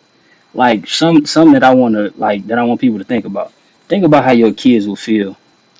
Goddamn me. You hate the person you had a kid with, which is another thing that makes zero fucking sense to me. People that had kids with people they claim they hate. That's fucking idiotic. Like, how do people do dumb shit like that? You know what I mean? And it's just like, okay, my cousin, for example. Ever since we was kids, his mom and daddy was going back and forth and shit. Nigga put on a book bag, put his clothes in, you know what I mean? Went to his mama house, went to his dad house, this, that. But me and him had a conversation the other day. And he was just saying, like, he would have preferred to be in the house with both of them. You know what I mean? Because it's like, you got to behave a certain way at this house, then another house is different rules and shit like that. But it's just like, the pull that the parents have, when they have all this static and bullshit going on, it just create a rift. And then you have your kid in the middle of all that shit. Or just like how people say, like, it baffles me when people run to the child support center and put dudes on child support. It's like, you would think a man want to take care of his kid in the first place, but then it's like, you that bitter that you want to fuck this man's life up because he left you, even though y'all had a kid together. It's just too much bullshit on both sides. And I always thought like eventually it would come to an end, but it's getting progressively worse. So I would just say, if you a dude or a woman looking to goddamn you have a family, this, that, you need to actually look for a person who's trying to do that with you. And shit, just let the rest of the shit burn. I'm gonna be honest. You know what I mean? Because it's like you have people saying, "Oh, we should try to convince this, convince that." You ain't gonna convince certain people. Some people just, I hate to say it, some people just meant to be fuck ups and fail. It is what it is. You know what I'm saying? You have people like Sister George. You know what I mean? She got married, shit like that, Mr. Curl and shit like that. That's something to salute. You know what I mean? And Thank you. I'm gonna Cause be, oh yeah, it's all good. But no, it's just like people have to look at the bigger picture. Put egos aside, put how you feel to the side, put how somebody you was with did you. But it's just like, bro, at the end of the day, you have to ask yourself, are you gonna wake up and say, oh, fuck this person? Because at this point, it's like y'all saying fuck the person because they're opposite gender when I see shit. Not y'all, but like, you know what I mean, on the streets and shit. It's just like people have to realize at some point you're gonna have to realize the world is bigger than how the fuck you feel. You know what I mean? And just like the dudes, bro, it's just like nobody's saying a nigga shit. You gotta make 100,000, this, that. But it's like a lot of dudes these days are bitch made. I'm starting to see niggas walk up the street with purses and too tight pants and shit. And it's like a dude can wear what they want to wear, but that's you look like a bitch. You know what I'm saying? And then you have some dudes, she don't respect me, but it's like, bro, you got a fucking purse on. Or just like the girls. Just like the girls. Because I've been saying this forever. You got a lot of girls who self sabotage. And I'm gonna wrap it up. I ain't trying to go on the rant, but just to self sabotage. You got girls who say, oh, date multiple dudes, this, that. Y'all fucked up when dudes found out what goes on. So you had dudes who saying, why should I put effort in if this girl talking to 4, 5 dudes? It's counterproductive to what people say they want. You know what I mean? I ain't talking about the ones who just want to be hoes with them. I mean the ones who actually want a family. That type of shit is the shit that you don't do to have a family. You know what I mean? It just, and this is the last thing I'm gonna say. We live in a instant gratification society right now. People see what somebody else got. Oh shit, I want that. When and as a dude, you have to understand when a dude marries a girl, dudes take that shit seriously. You got some dudes who hold this, that. But it's just like a dude took a fucking vow. You know what I'm saying? Dudes take that shit seriously. Even if they don't like the after a while, even if they don't like the wife. But it's just like people they took some sacred shit and just rolled it up and said, fuck it. They think shit is a game. They think the concept of marriage is just, oh, I can leave because I feel like it. We throwing away tradition, you throwing away morals, you throwing away everything. And that type of shit is why we got the fuckery going on today with black men and black women with this constant, never ending punk ass little back and forth beef. The shit gets old. And when I go in the store, you know what I mean? Look, I can't bro, I'm gonna keep it 100,000. None of my homeboys have I ever been able to do a double date with. Like when me and my girl and my homeboy and somebody couldn't do this shit. Niggas couldn't keep a girl long enough to even do that shit. Or they just, oh no, bro, you know what I'm saying? I cracked the hoe, but I ain't trying to be serious. But it's just like, I get, you know what I'm saying? You want to have whole shit like that, but it's like, bro, at what point do people say, damn, maybe having a family is not a bad thing? You know what I mean? And it's just like, this is the last thing I'm gonna say. You got people who say, oh, I want a family, this, that, but I can't find nobody. You are not going to find somebody to have a family with on fucking Tinder. Like, let's keep it 100,000. You got people who say that goofy ass shit. I'm just like, bro, are you serious? Or girls who, like, this is another thing too. Deals with these weak ass passenger seat dudes. If you a girl and your dude is riding passenger seat, he probably ain't no shit. I'm just keeping 100,000. Like, Oh people. God, I think that's trifling. Yeah, it's lame as it. It's weak, but that's all I'm gonna say. If you want to have the outcomes, you say you got to do what it takes. Do not do behavior that's counterproductive to it. Oh, look at JoJo. Thank you, JoJo. He came in here and laid it down. Definitely appreciate you. JoJo done had some rest last night, child. He ate his Wheaties this morning. He was coming. Right. Literally. JoJo done got up and had some breakfast this morning. Okay. Black Wizard, my former favorite subby. What you got on the topic? Damn, see, Rose, that's all it takes. You've been dogging my ass out for a minute. It's about time. No, you know I rock with Black Wizard. That's my brother. Baby. What you got? No, I was just gonna say, yeah, I think I think the topic actually has some merit. A lot of times I'll accuse you guys of trolling, but this topic I actually think has a little bit of merit. So Thank you. yeah, I think there are some dudes out there who are wanting to use. I'll just put it this way: they kind of like the truth is the truth. So reality is reality, and everybody has to face that at some point.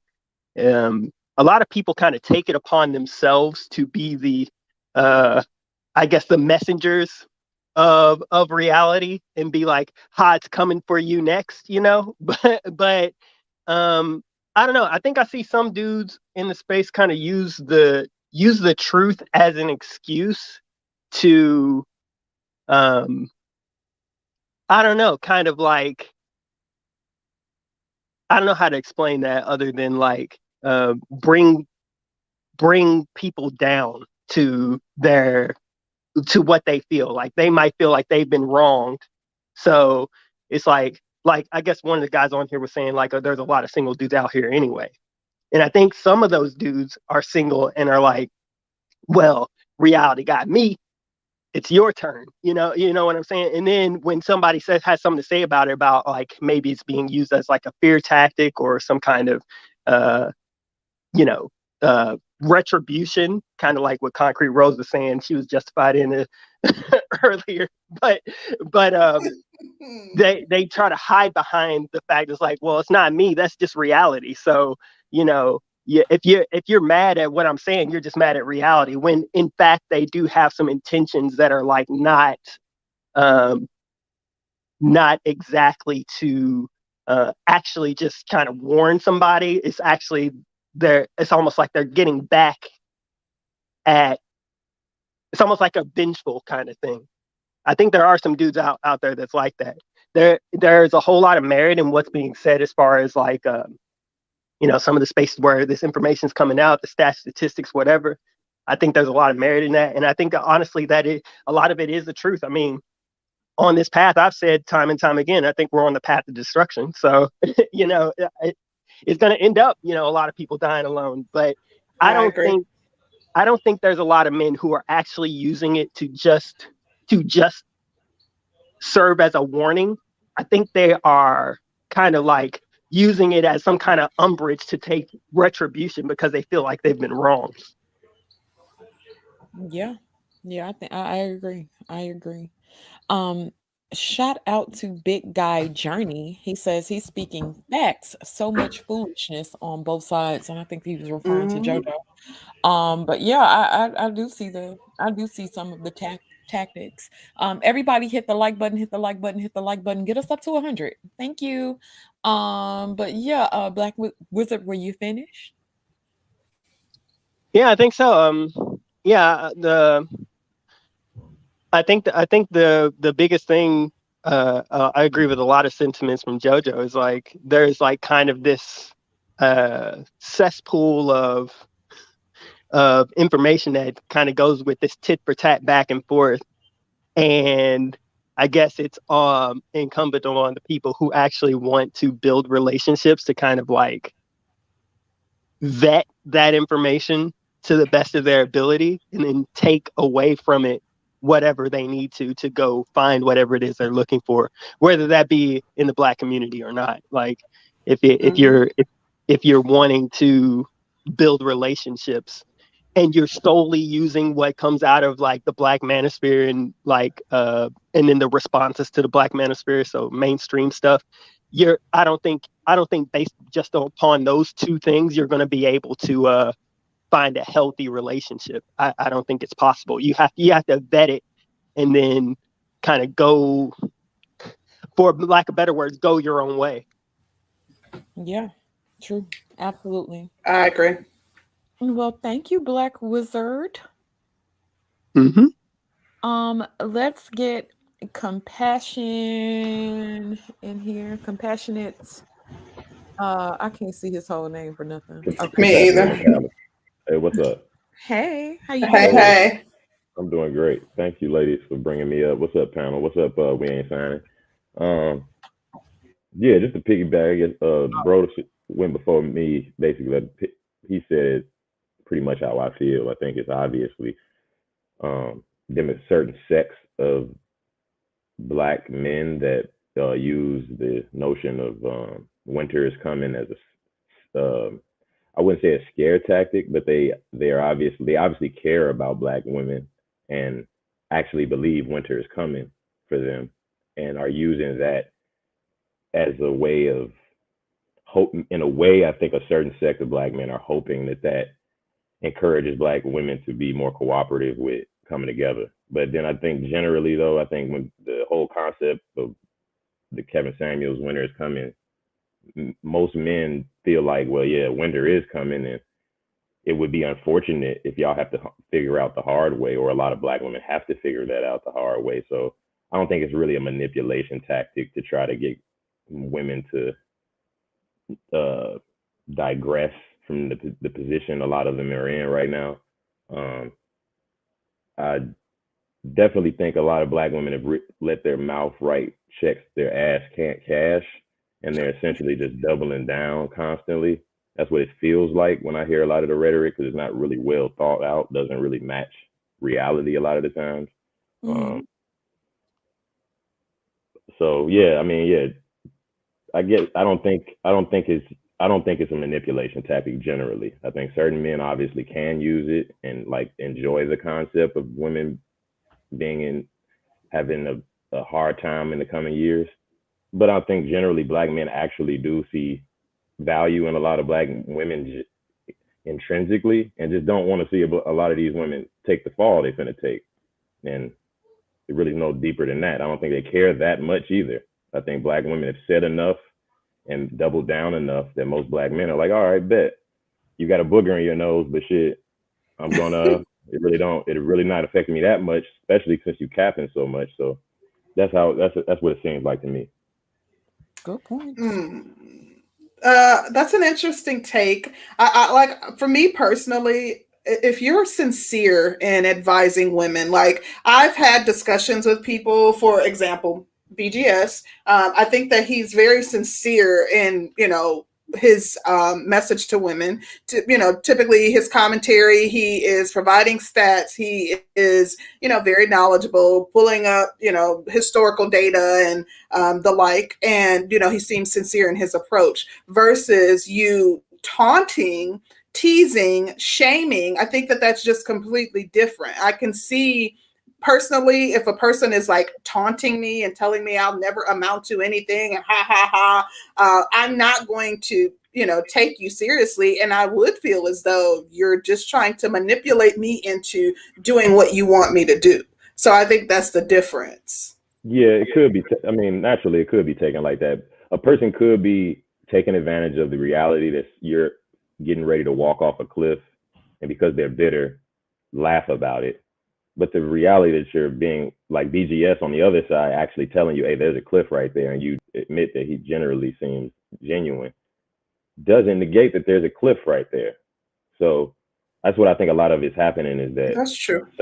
Certain men are, obviously, in any population, you're gonna have certain sects that are gonna take that cliff as a, like someone said, as some type of revenge, or they feel like it's due.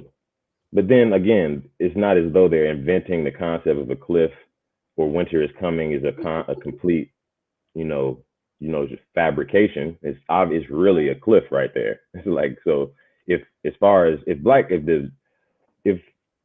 enough Black women genuinely cared about the Black community enough, at some point, like you said, this tit for tat back and forth arguing over facts, like, it's obviously not gonna conclude with the Black community being much. Just logically speaking, past all the jokes and funny shit, that's clearly what's gonna happen. If enough Black women fall on their face, it won't need to be used as a manipulation tactic, which is the point. But do you think that, like, so like, to me, my introduction to I think I was introduced to BGS, I can't remember, somewhere in the space, but somehow I made my way over to his women's channel.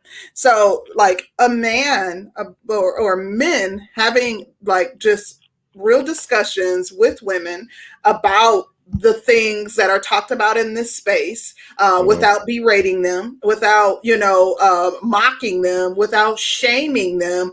I just think that that's a more effective way to communicate. The same thing with women. If I'm trying to get a message across to a man, I know that, I'm not going to be effective if I'm emasculating him, if I'm talking about his sexuality, if I am, verbally assaulting him. I'm not going to be as effective. I understand what you're saying. And yes, we should take heed to the warning, despite the fact that we're being taunted like we're in grade school.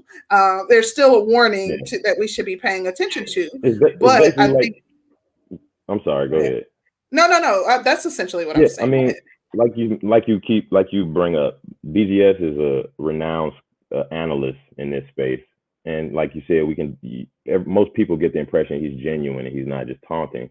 And there's a lot of guys in the space like that. And they're pointing Yeah, I out. agree. I've just highlighted him because I'm very familiar with his content, but there are other men in this space too that are genuine. Yes, absolutely.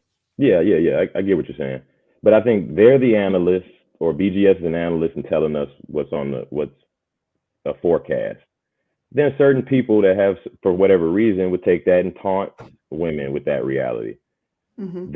And again, like to the question of the panel, are Black men trying to scare Black women into submission? I don't think Black men,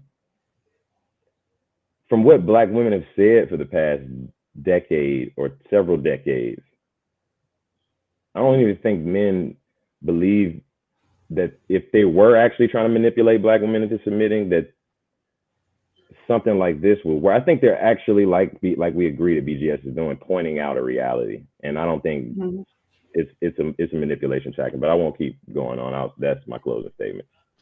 Good points, though. Very good points.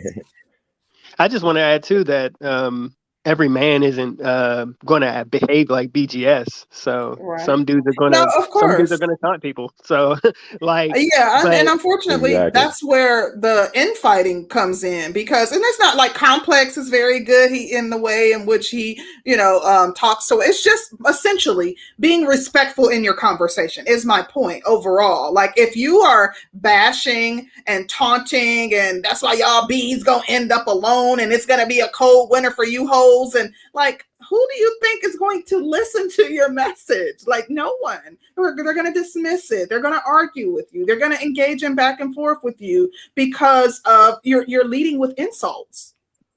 Yeah, and I think there's some dudes that they see this information, they know it to be true, and maybe they want the back and forth. Maybe that's just something they want. But I think in general, though, like with the BGSs and the Dr. Tiasan Johnsons, the people of that ilk, where they're actually like, hey, like something's wrong here. You know what I'm saying? Like, I think in general, it's not a scare tactic. It might be scary, but it's not a scare tactic. It's a method to make sure the truth is disseminated. Now, some dudes are going to, like, every dude's not like a saint, and there's going to be like, meditating, hovering over the ground, talking about yes, and this is the way. But this is just not a realistic view of what humanity looks like right now. Let's be honest that this is not, Black women aren't.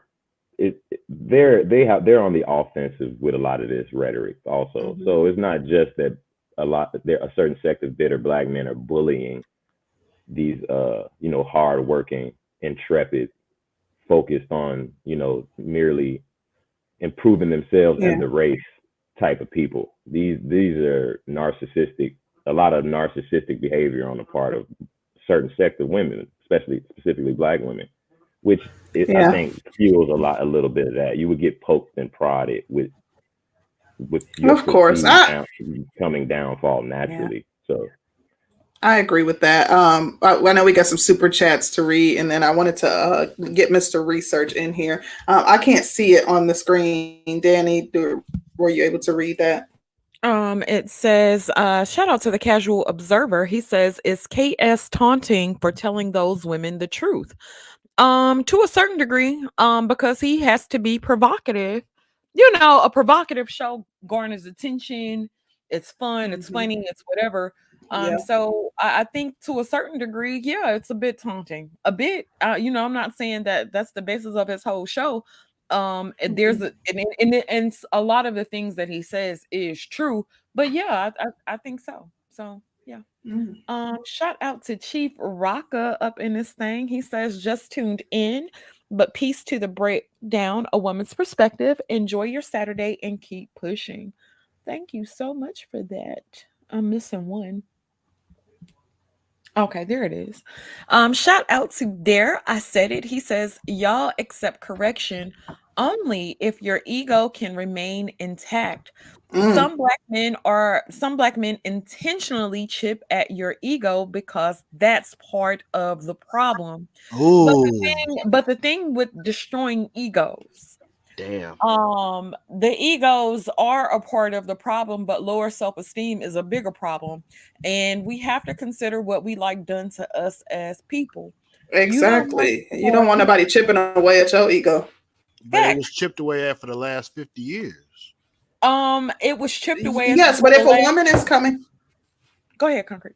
I'm sorry. If a woman is coming at you with any kind of message regarding black men in general, because I hear these messages and I'm beat over the head with them on a very regular basis, even though a lot of this does not apply to me. And she started to attack you because she felt like your ego needed to be checked in order to deliver a message to you. You're not going to take too kindly to that. You know, it's just the way that it is. Like, people are not going to take kindly to insults in any message that you're giving. And I understand not everyone is going to, be respectful and embody the spirit of, respect and be calm and I guess fatherly with their message. But, at the same time, you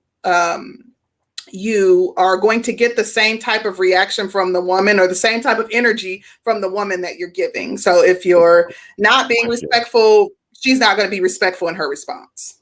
Question: do y'all honestly believe that there's if Concrete and Sister George, if y'all was in charge of running the black community and organizing, and would you not find any utility in shaming or in terms of incentivizing the type of behavior that we believe collectively, or you as our administrators agree collectively is the best for the community? Would shaming not be appropriate in any case? Well, I'll answer real quick, and Danny, we'll let you answer, and we can move on to Mr. Research, just because we're pressed for time. But that is a very good question. To me, I would not employ shaming as a beneficial tactic to exact change. To me, I don't think that, I think that shaming and incentivizing is on two opposite ends of the spectrum. So by not shaming, that doesn't mean that we're going to incentivize that behavior. There are other things that I could think of to do. I would think, from counseling to, teaching to, ensuring that there are, I guess, classes on just womanhood and what it is to be a woman, and, respecting yourself and building people up. But I would not use shaming as a resolution. That's just my personal opinion. Well, I agree. Well, go ahead. I'm sorry. I actually would use shaming. Shaming works. Thank you, Sister George. Shaming does work. Shaming has worked. When we started this participation ass culture, that's when a lot of shit went down. There has to be a standard. We tend to deviate from every freaking standard that's set forth by somebody because everybody wants to do what the fuck they want to do, and that brings down society. When you give a participation trophy to everybody and everybody does good and everybody did this and you wiping away tears, you are not teaching people to set a freaking standard. So no, but that's completely different than not shaming. Like giving trophies and handing out. Like, to me, like shaming is not going to work for everybody. Different people are motivated by different things. Yes, shaming might work. Shaming might work for a certain sect of people, but I'm not motivated by shaming. You can't shame me into doing anything. I'm giving you the F you if you're trying to shame me for my, for my actions. Like, I'm motivated by different things. So I guess what we're motivated by is probably what we would think would work best, but shaming wouldn't work for me personally. Shaming wouldn't work. I'm going to say this. I think when you have enough people on the same page, and this is what I'm saying, like-minded people get with like-minded people because there's a standard to be set. When you shame people for not meeting the standard and you don't accept bullshit, and I'm saying this as a person who was a baby mama, as far as shame was concerned, shame does create a certain standard to me. When you were saying, look, if you have led this type of lifestyle and you're living this type of lifestyle, this is shit that we don't accept. You're not welcome here. that does make people get in line. And this was just my opinion. I think right. No, I agree. Ostracizing, yes. I think that people should be ostracized if they're not falling in line. But I don't think that shaming is necessary. That means that we're not affiliating with you. But the taunting, to me, that's unnecessary and it's childlike. That is shaming, Concrete Rose. That's what I was ostracizing. Yeah. Yeah. Think of it like I'm not opposed to ostracizing. I guess if you're counting that as a form of shaming, but I'm not with taunting someone or berating people at all. Like that's just not something I'm saying that. You keep saying that, but the cowards get to hide behind you. Yeah, well, that's my opinion. Like that's how I feel. I would not employ that as a effective method to convince somebody to change. Taunting people and teasing. Like I just think that that's juvenile and bullying. What if the classes in, like I said, in the example of you being in charge of the society, that our tribe is on the brink of starvation, and your job is to make sure we don't starve. Outside of killing people, which is one way of maintaining order, shame has always been a classical, efficient, effective way to maintain order in a group. At the individual level, of course, no one likes shaming, and even at the leadership level, you might not enjoy employing shame. But if you're looking at our rations and our reserves, and you actually care, if it's more important that we survive, shaming would be definitely on the table, I would imagine. If you agree that it's a utility in some level to shame. Not for me. That's all I was asking. No, not for me. I would ostracize you and kick you out of the group versus shaming you. Like that's almost worse than shaming. Yeah, I don't believe in insulting someone to the point that they're. I don't care about that. I'm not going to insult you to try to encourage you to change. Go ahead, Mr. Research, and then we got to read this in the chat. Here's my question to you, Concrete Rose. And you might not classify this as shaming, but you made your speech before Sister George spoke. And then you interrupted Sister George 4 times to say it's not for you. I'm sorry. That type of stuff, I'm just making a point. That type of stuff is also forms of control shaming. If you don't let another idea breathe, and you want only your idea or narrative or talking point to exist, it doesn't take 4 times to say that. The thing is, I don't mind other ideas. Let me finish so you can get my point. My point is that shaming, we try to associate it by a negative input, but it's also a controlling mechanism.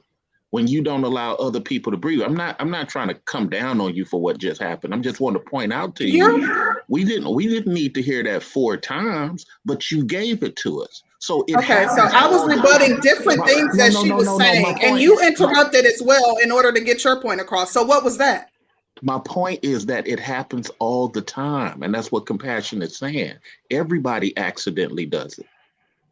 There was nothing accidental about me injecting, but you also injected as well. So I could say the same thing about you. I was disagreeing with different parts of what she was saying and trying to better articulate my point. I don't mind her having a difference of opinion. That's what makes us us. She feels one way, and typically a lot of things we would deal with differently. She feels one way in how she would deal with it, and I feel one way in how I would deal with it. You even given that analogy does not change my mind regarding whether or not I would implore shaming if I were somehow on a council of the community, because I would not in that sense. Would I ostracize people who are not in line with our tenets? Absolutely. But I'm not going to try to berate you into behaving properly. If you can't get in line, then you're ostracized from the community and you don't get to be a part of the community. That's just how I feel about it. But I do want you to get your full point across as it relates to the topic, because we're pressed for time. But let me first read the super chat. David Johnson says, know this. There's only one pill for dysfunctional pride humiliation. The Bible says pride goes before you fall. Salute to my sisters, Concrete Rose and SG, and all the bros on the panel and in the chat. Thank you, bro David. Thank you, bro David. American Negro says, This is for Aries, Ratchet Tail. Thank you for the support, American Negro. I guess they're arguing in the chat. Aries says, broke little ninja, say what? Thank you, Aries, for the support. Appreciate you. Was that it? Was it one more? Oh, yeah. Come on, Booger. We need more than that. This is what y'all doing. We appreciate the financial support. Girl, I'm about to discourage you. David says shaming does work and has worked for centuries, and that's why people don't like it, because it pulls at your conscience. So keep the shame going. Yeah, okay. Thank you, David. We appreciate the support. I think I've explained my thoughts on this to death, so I'm going to move forward. Mr. Research, thank you, Aries Queen, for the super sticker. What are your thoughts on the topic? Thank you, Aries. Appreciate it. So now that I want to share my time, when you get a chance, Sister Rose, check out the snippet of this part of it, just so you can see what I was talking about. I think you might get a different understanding if you was to hear it over again. But let me say this. You know, as many of y'all know, I've been around this YouTube stuff for quite a long time. A lot of these people are not serious. A lot of these people are not serious. It's the same talking points they've had for 8 years strong. People go from one movement, SWB, MGTOW, one day, red pill. It's all for profit.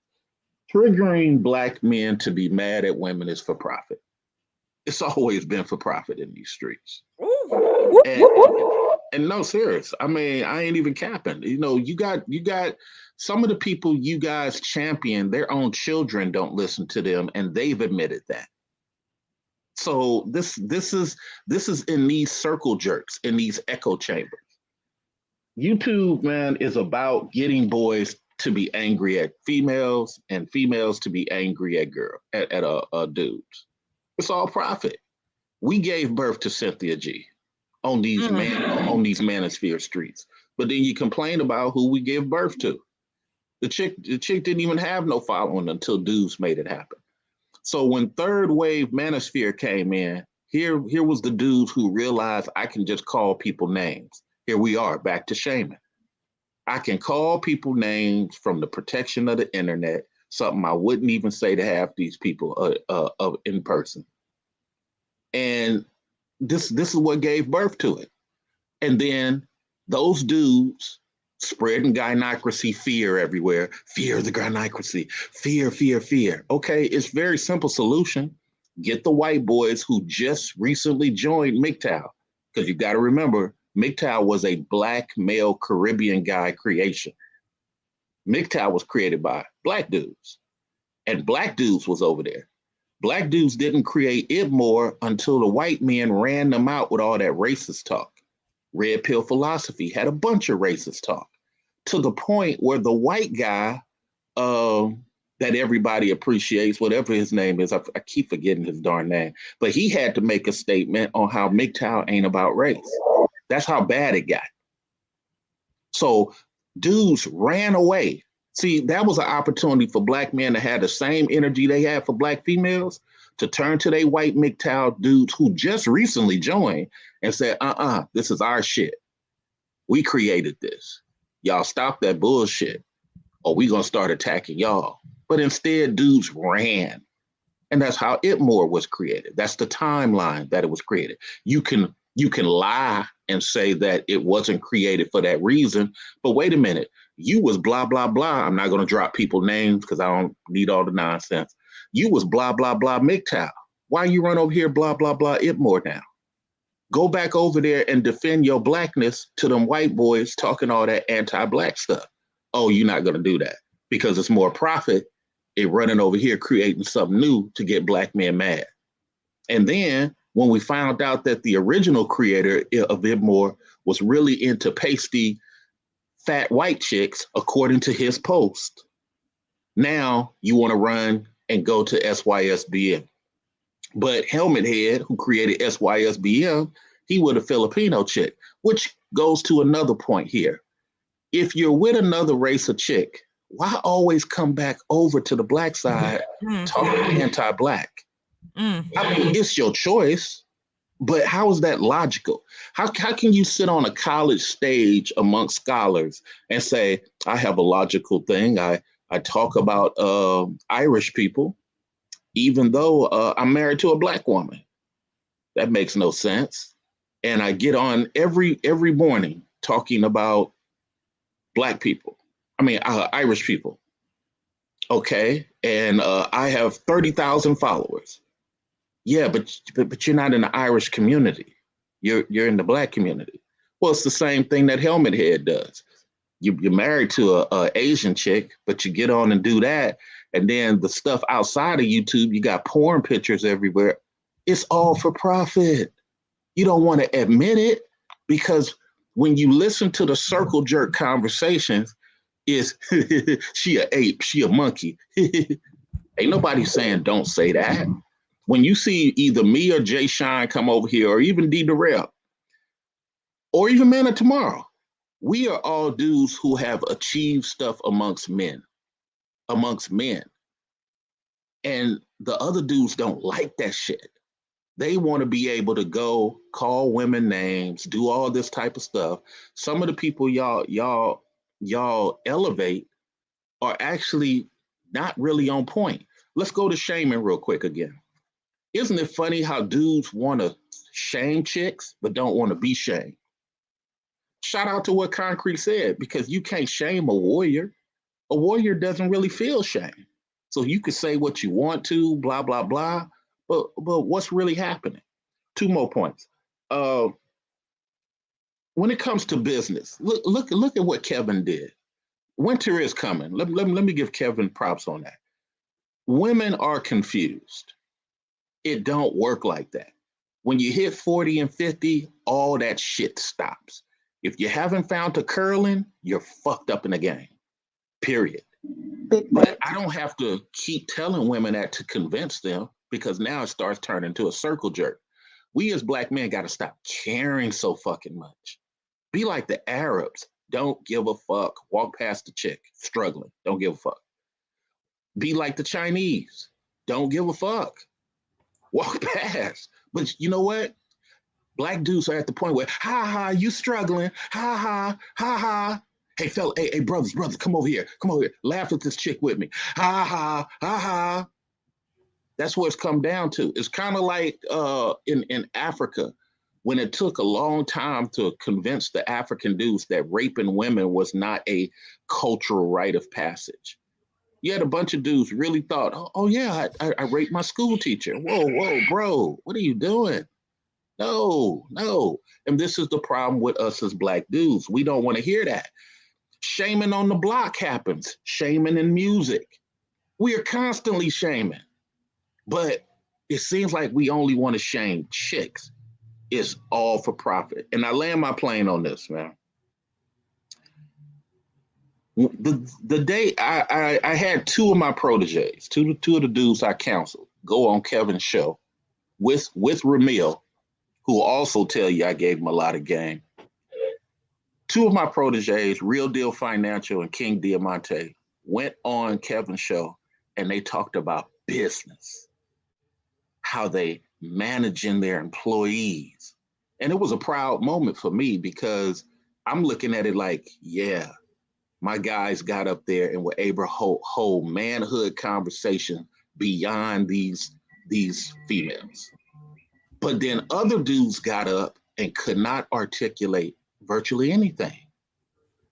Even Ramil was like, what the fuck, you dudes? And this is the real problem. They hide behind people and women who defend them all the time, and the fuckery. This is why these dudes, they own sons. They own sons don't get this much conversation.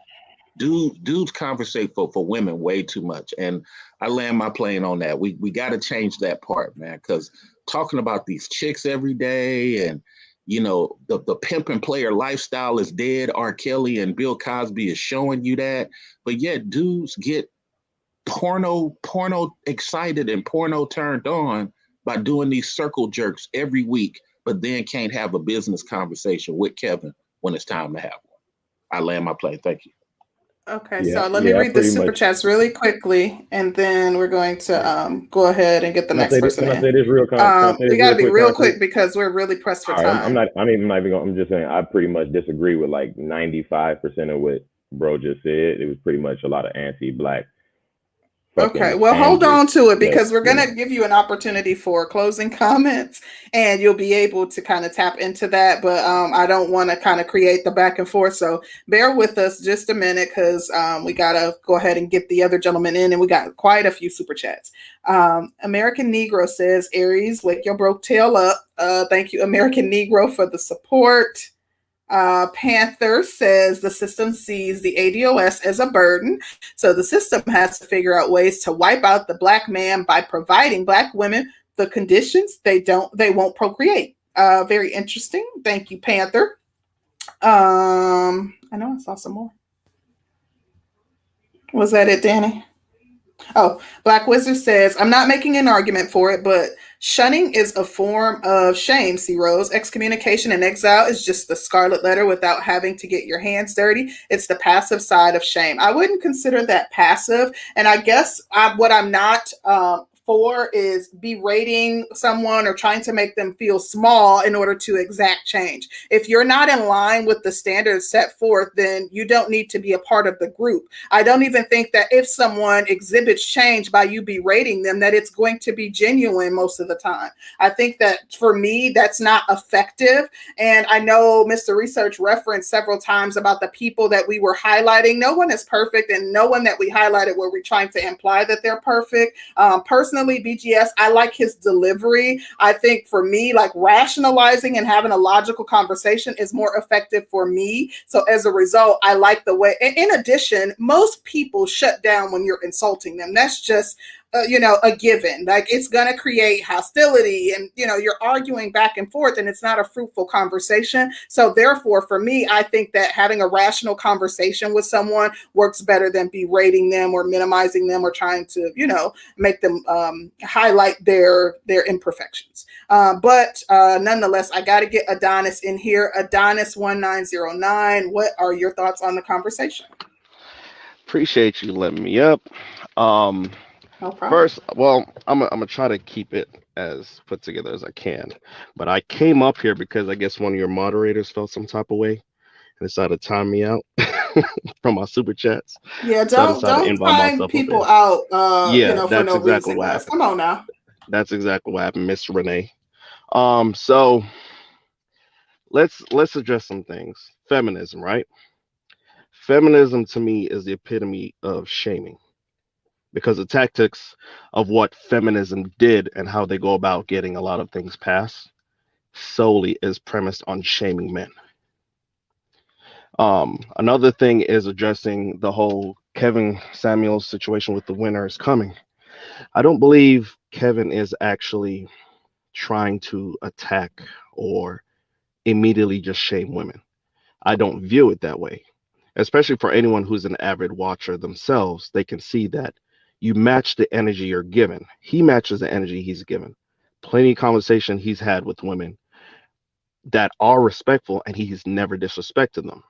But when they go sideways, you give them 1, 2, or 3 chances before then laying out, hey, now you're going to get shamed because your ego or your attitude, because you don't respect that you're actually speaking to someone of the opposite sex. Now I'm going to put you down. It's sort of like humbling you. And that's how I view it personally, my opinion. So to then try to say, now use the narrative by saying that, most men are trying to shame or that's not our goal. You have some of us that are just hurt men. Yes, I will say that. Some of us just hurt because we have been hurt. And so some of us are attacking, but the majority are not. A lot of us just care. Like myself, I generally care for my community. I generally care for my sisters. But when you can't have a conversation because the very women that you care about do not have or show any respect to you by therefore exuding their ego immediately and being defensive immediately out of basically just a slight comment that they don't like, that's a problem. And then we're then told we're shaming them because we're then reacting by saying, what are you doing? I'm not trying to do this. I'm not trying to put you down in such a, negative way. But the reality of where we are now is based solely on the fact that we have accommodated the majority of what you wanted. Mhm. We keep going around and we keep trying to say, yeah, we can, we're both at fault in many given situations, but you can't have a conversation with somebody who automatically doesn't respect you. I.e., in our society, most of our black women do not respect the men at all. That's why these conversations occur. Most men are trying to be calm about the situation, but we can't have it if we're just being put down or saying, well, we're this, and it's like they're not backing it or supporting it by anything, solely on the fact that they're having a conversation on us, having a conversation with us based on their emotions from their poor decisions in selecting poor men. That's what tends to happen. So I cannot agree to say that, or I cannot agree with you in believing that we're just out here just trying to shame women. We're really not. It's really just sad because, like myself, I'm a divorce. I'm a divorce. I used to be married, and my former spouse was basically the same way. And then once we separated, we got our divorce. She years later came back and said, "I'm sorry for what happened. We shouldn't have did this." I'm like, "Well, why not?" And she gave me a whole spiel leading to the whole marriage thing. Men do not leave when it comes to marriages, even if we make a mistake. I believe somebody made that comment earlier. We don't leave because our life, like once we're married, our everyday life is solely on surviving and providing for our family. No ifs, ands, or buts. That's why we settle a lot more than women do, and that's a fact. We may not get everything we need, but we settle with the majority or getting 50% of what we want, or even 30%, or even just getting 30% of what we want, just to be able to say, you know what, if I can get at least 30% of peace, I'm gonna be fine. I'm gonna ride this out. That's how men operate. But because society pushes the things that they push, our women just view us as options, which is why they leave so freely instead of therefore trying to work it out, which also ties into them being defensive or them not having respect for men in general altogether. Mm. But that's all I got for right now. I wish I could say more. It's easier for me to interact back and forth, but that's all I got for now. I know you guys got to go. I appreciate you letting me up. And to the moderator that put me on timeout, shame on you because I really wasn't disrespectful. Thank you, On some real shit. Adonis. We appreciated your commentary. Definitely understood what you were saying and where you were coming from. Appreciate you, bro. We got a super chat from David Johnson, the a-hole. He says, repetition is the mother of learning and the father of action, which makes it the architect of accomplishment. Keep the shame going, brothers. Yes. You are a bad influence. Thank you, bro, David. Next, we have Eugene Steele. What are your thoughts on the conversation, Eugene? Well, I want to sort of can you hear me, right? You can hear me? Yes, yes. Yes.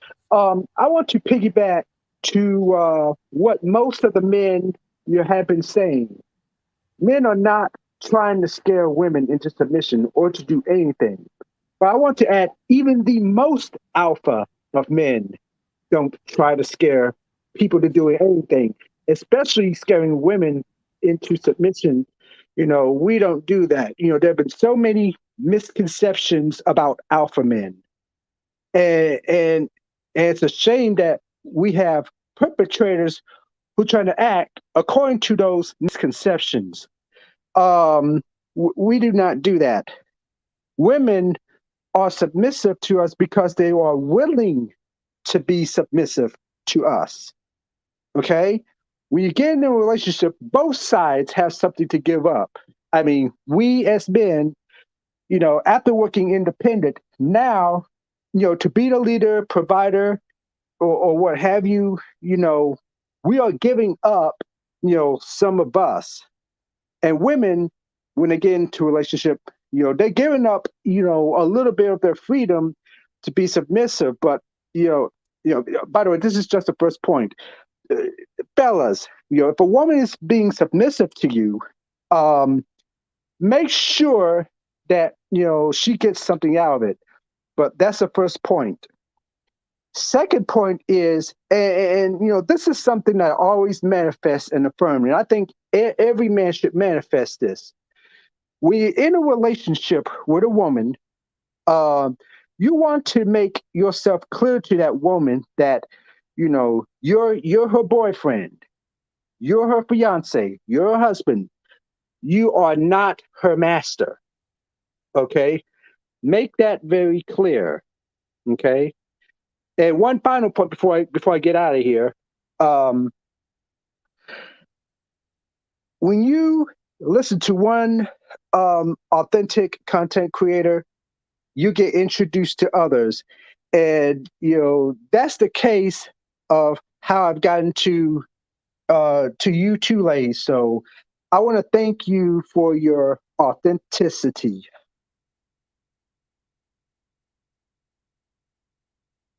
Sorry about that. Thank you, Eugene. We definitely appreciate your contribution to the conversation. Thank you. Thank you. The 18th letter. What you got for us, bro? Hey, how y'all ladies doing today? Fantastic. Well, my thing is that what they were saying, like the title of the live stream is like, are men trying to what is it? Men trying to shame black women into submission? Yeah, scare black women into submission. No, and it's never been that way. It's never been that way. Most men are just leave. Most men are not into being combative. Most men are not into trying to sit here and have a back and forth tennis match with a lot of these women. Most men are just leaving, and that's what these women are complaining about. The thing is, like, I understand what Mr. Research is saying, and I respect it, but the problem is with a lot of men is that a lot of men name has been getting dragged through the mud for too long. Like, in my personal opinion, based because I've been on YouTube for quite some time, and based off of what I've seen from the manosphere, not saying that it may have not turned into trying to profit, but it started off as just a response, because you've had the level up gurus, you had the hypergamy gurus, you had the divestment crew, and all of these other people that's just dragging men's name through the mud. And on top of that, you even got black women that'll go on white supremacist live streams and bitch about black men to anybody who will listen. Some of the things that I've heard in the manosphere are nowhere near what I've heard in the divestment, as bad as what I've heard in the divestment crew and all of these other places where, you even got one particular YouTuber who I'm not going to name, who has a black man hanging from a tree, like Lynch from a tree, with Disgusting. a woman on the opposite side, calling black men apes, bullet bags, they're conquered men.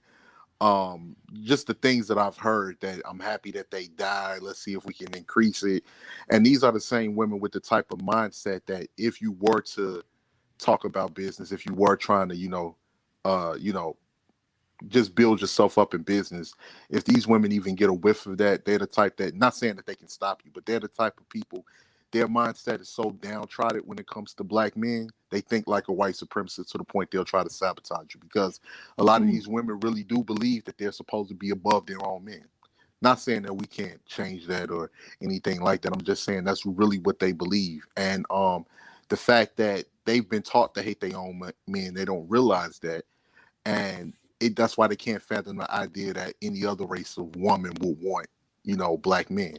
And it's almost like when you see a piece of garbage on the ground and you pass that piece of garbage and it turns out that it's worth a lot of money, and you see another race of woman pick it up and you like, okay, sis, I didn't realize that piece of garbage was worth anything. Now give it back. I'll take it.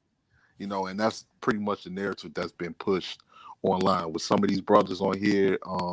If they are saying disparagable things, I don't agree with that, but I do understand where it's coming from. And like I said before, I haven't heard nearly as much harsh things from the manosphere as I've heard from a lot of from the woman side of things.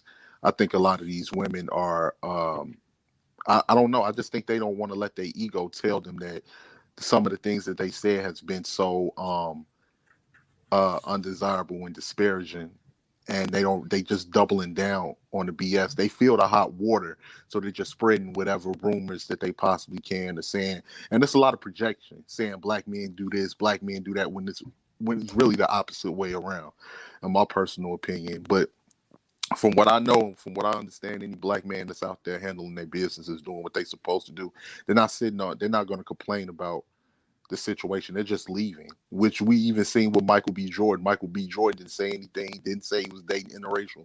When he was just spotted on a boat with some white women in Italy, a lot of women made a real big fuss about it. You can go in here, you can be as nice as you possibly can and show a lot of respect, and if they feel like they got the numbers, they'll just start disparaging you just based off of the fact, if they don't like something that you don't say, or disagree with you on the certain thing, they'll just start, disparaging you and everything. But I'm for the sisters, that's for me, and I look at it like that. And anybody that's not, it is what it is. I don't look at you like, you one of mine or whatever, but it's pretty much just getting louder and louder and louder, and just trying to disparage black man's name to anybody that'll listen, pretty much.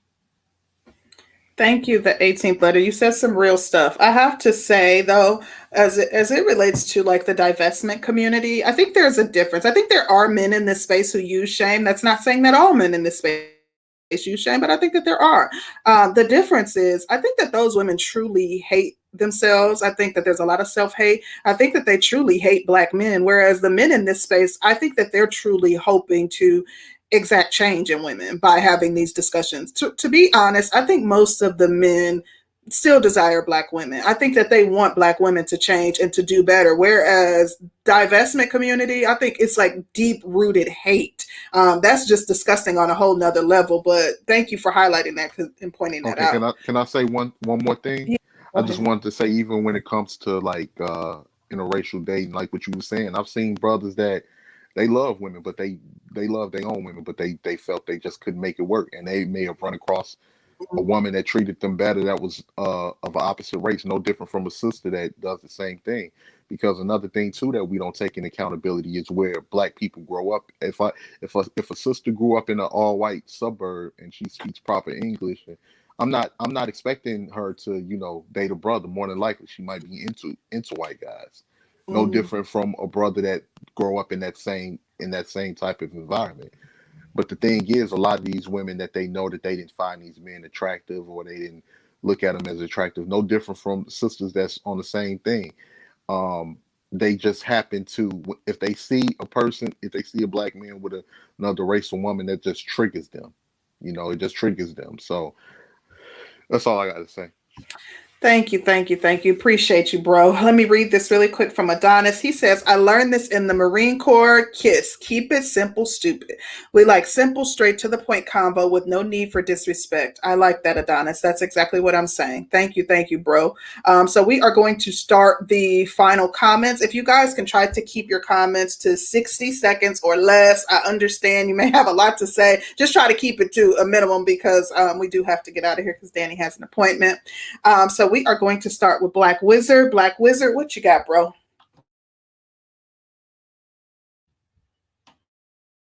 Black Wizard, he may be tending to the baby. We'll come back to Black Wizard. Compassionate, we'll start with you. What do you have, brother? Oh yeah, well, it's closing.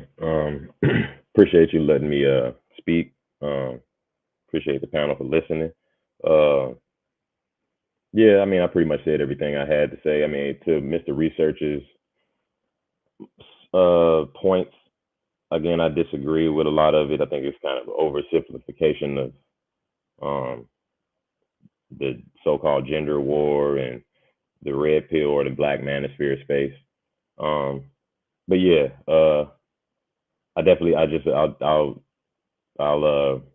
repeat that. I don't agree that this is merely shaming or a tactic to manipulate black women into listening to black men.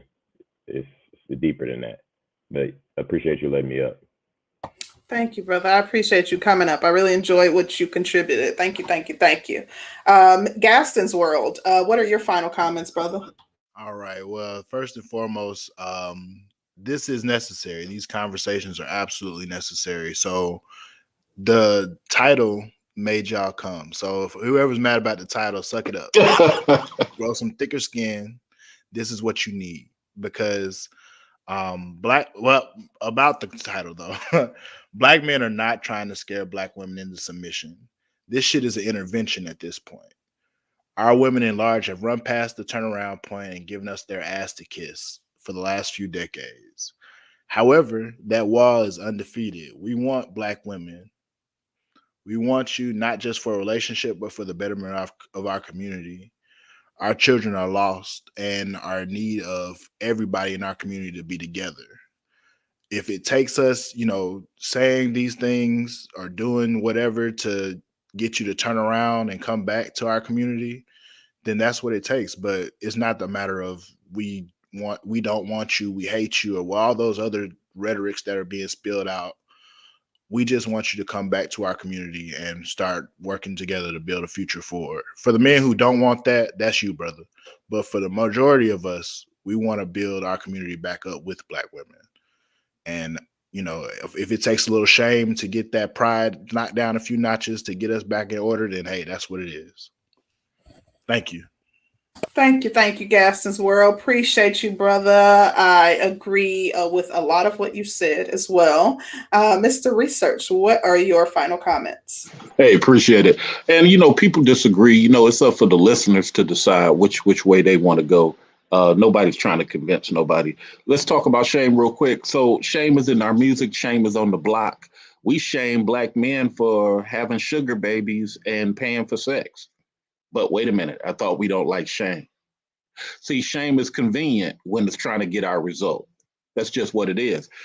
Also, look at it this way. Yeah, females are doing this type of stuff to us. But gentlemen, the Zillennials don't care. That 15-year-old in high school right now, he's international. He's interacting with Arabs, Indians. He don't care about blackness the way we do. Once we start dying out, these conversations will start dying out, because the Zillennials are not going to have any black conversations at all. And also the females, Zillennials, they don't care. So this is going to die with us. I predict by 2027, these gender wars will be over with. We'll be pushing into our 50s and some of us in our 80s, and this ain't going to even be relevant. But that's how I look at it. Everybody can decide what they want to, but 12 years of trying to convince these women, and there's no evidence that it's gotten better. YouTube women have gotten worse. So 12 years, no evidence. Keep it going, fellas. Much love. Thank you for your contribution. Excuse me, Mr. Research. Appreciate you. Black Wizard, are you there? Okay, so 18th letter. We'll have you give us your final comments. My final comments is that I agree to an extent with what Mr. Research was saying, because at this particular point, I'm not finding a lot of people, especially the women that's on the offense, with the type of mental capacity to be able to comprehend the situation that we're in. It just seems like no matter which direction it goes, everything is always black men's fault.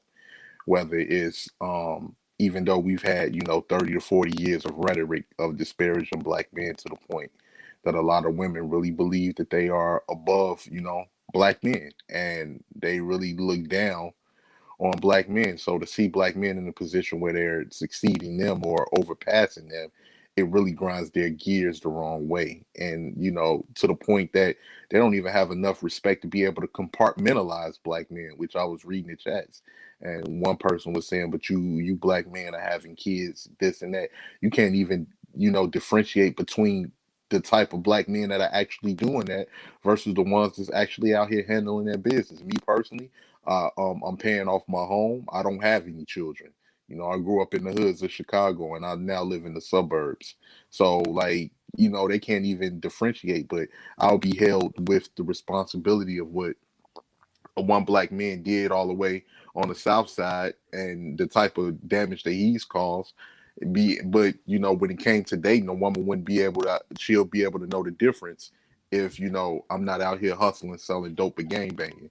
But it is what it is. But it is important to have these conversations. But at the same time, in the direction that it's headed, it seems like In my personal opinion, a lot of the women are not budging. I'm willing to work with the sisters that think like me, but like for instance, they say, you know, the shaming tactics for black men. Black men are not trying to shame anybody. Most of the time, if it's a burning building and the fire extinguisher ain't working, because right now we trying to use a fire extinguisher, then we just getting the hell out of Dodge, and that's pretty much where we at right now. Thank you, the 18th letter. I really appreciated what you had to say. All of it, you were spot on. Yeah, you said some good stuff. We also had a super chat from Adonis. He said, healthy dialogue humbles your ego. It doesn't hurt you. Since it won't hurt you, it will only make you stronger. Grow with us, not against us. Oh, I like that. And Doug says, these scare tactics are so effective. In my own city, I'm observing the epidemic of Black women divesting to white men in high numbers. All the stereotypes of Black women, the spear said that no one would want. I'm seeing that too, but I don't know if it's a result of the scare tactics. I find that interesting, but I'll save my commentary for me wrapping it up, which is going to be just momentarily. Black Wizard, did you have anything that you wanted to contribute as a final comment? I'm back. I'm sorry. I was having that's okay. meaningful conversation with my wife there for a moment. There's some stuff that Mr. Research said that I just wanted to clear out real quick, because I was around during the whole MGTOW shift and everything like that. There's white MGTOWs were like, making content, like the Sandmans and the whoever's at the time were making content, and black men what kept, I guess, kind of phoning in, trying to address their issues. And then the white MGTOW at the time were like, we don't want to do that. That's divisive. I think what Mr. Research kind of said, it more kind of came as a fleeing from white MGTOW spaces, but it was more like, well, if you aren't going to address our concerns, we're going to address it in the way that we see fit. The white MGTOW at the time actually wanted Black men to stay because they was like, this is a men's kind of thing, and if we separate it by race, then it kind of dilutes everything. So I just wanted to clear that up. The way that it was done was not to run. It was to address what Black men wanted to address, I guess. And so with the topic, the Black men using scare tactics, I think there are a segment of men, like we discussed before, that kind of are hurt. And I don't think there's anything wrong with saying that. And when they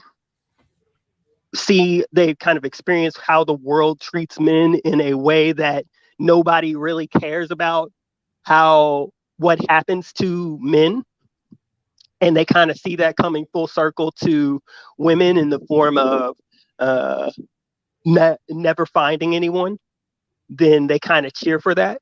It's like, yeah, well, finally you're going to experience what men have to experience their whole lives, is that nobody really cares for you. And it's like they kind of see it as I can't wait for the day that happens to you. So reality kind of strikes.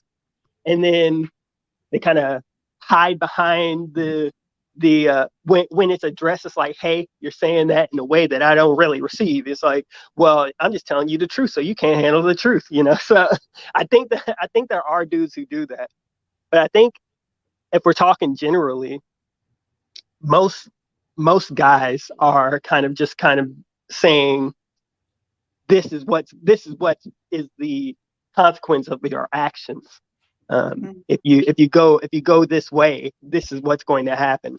And or at least the ones that have like the bigger followings, it's like, if you keep going this way, this will happen. So this is what will happen. And I think that is a scary message, but I don't think it is a scare tactic. I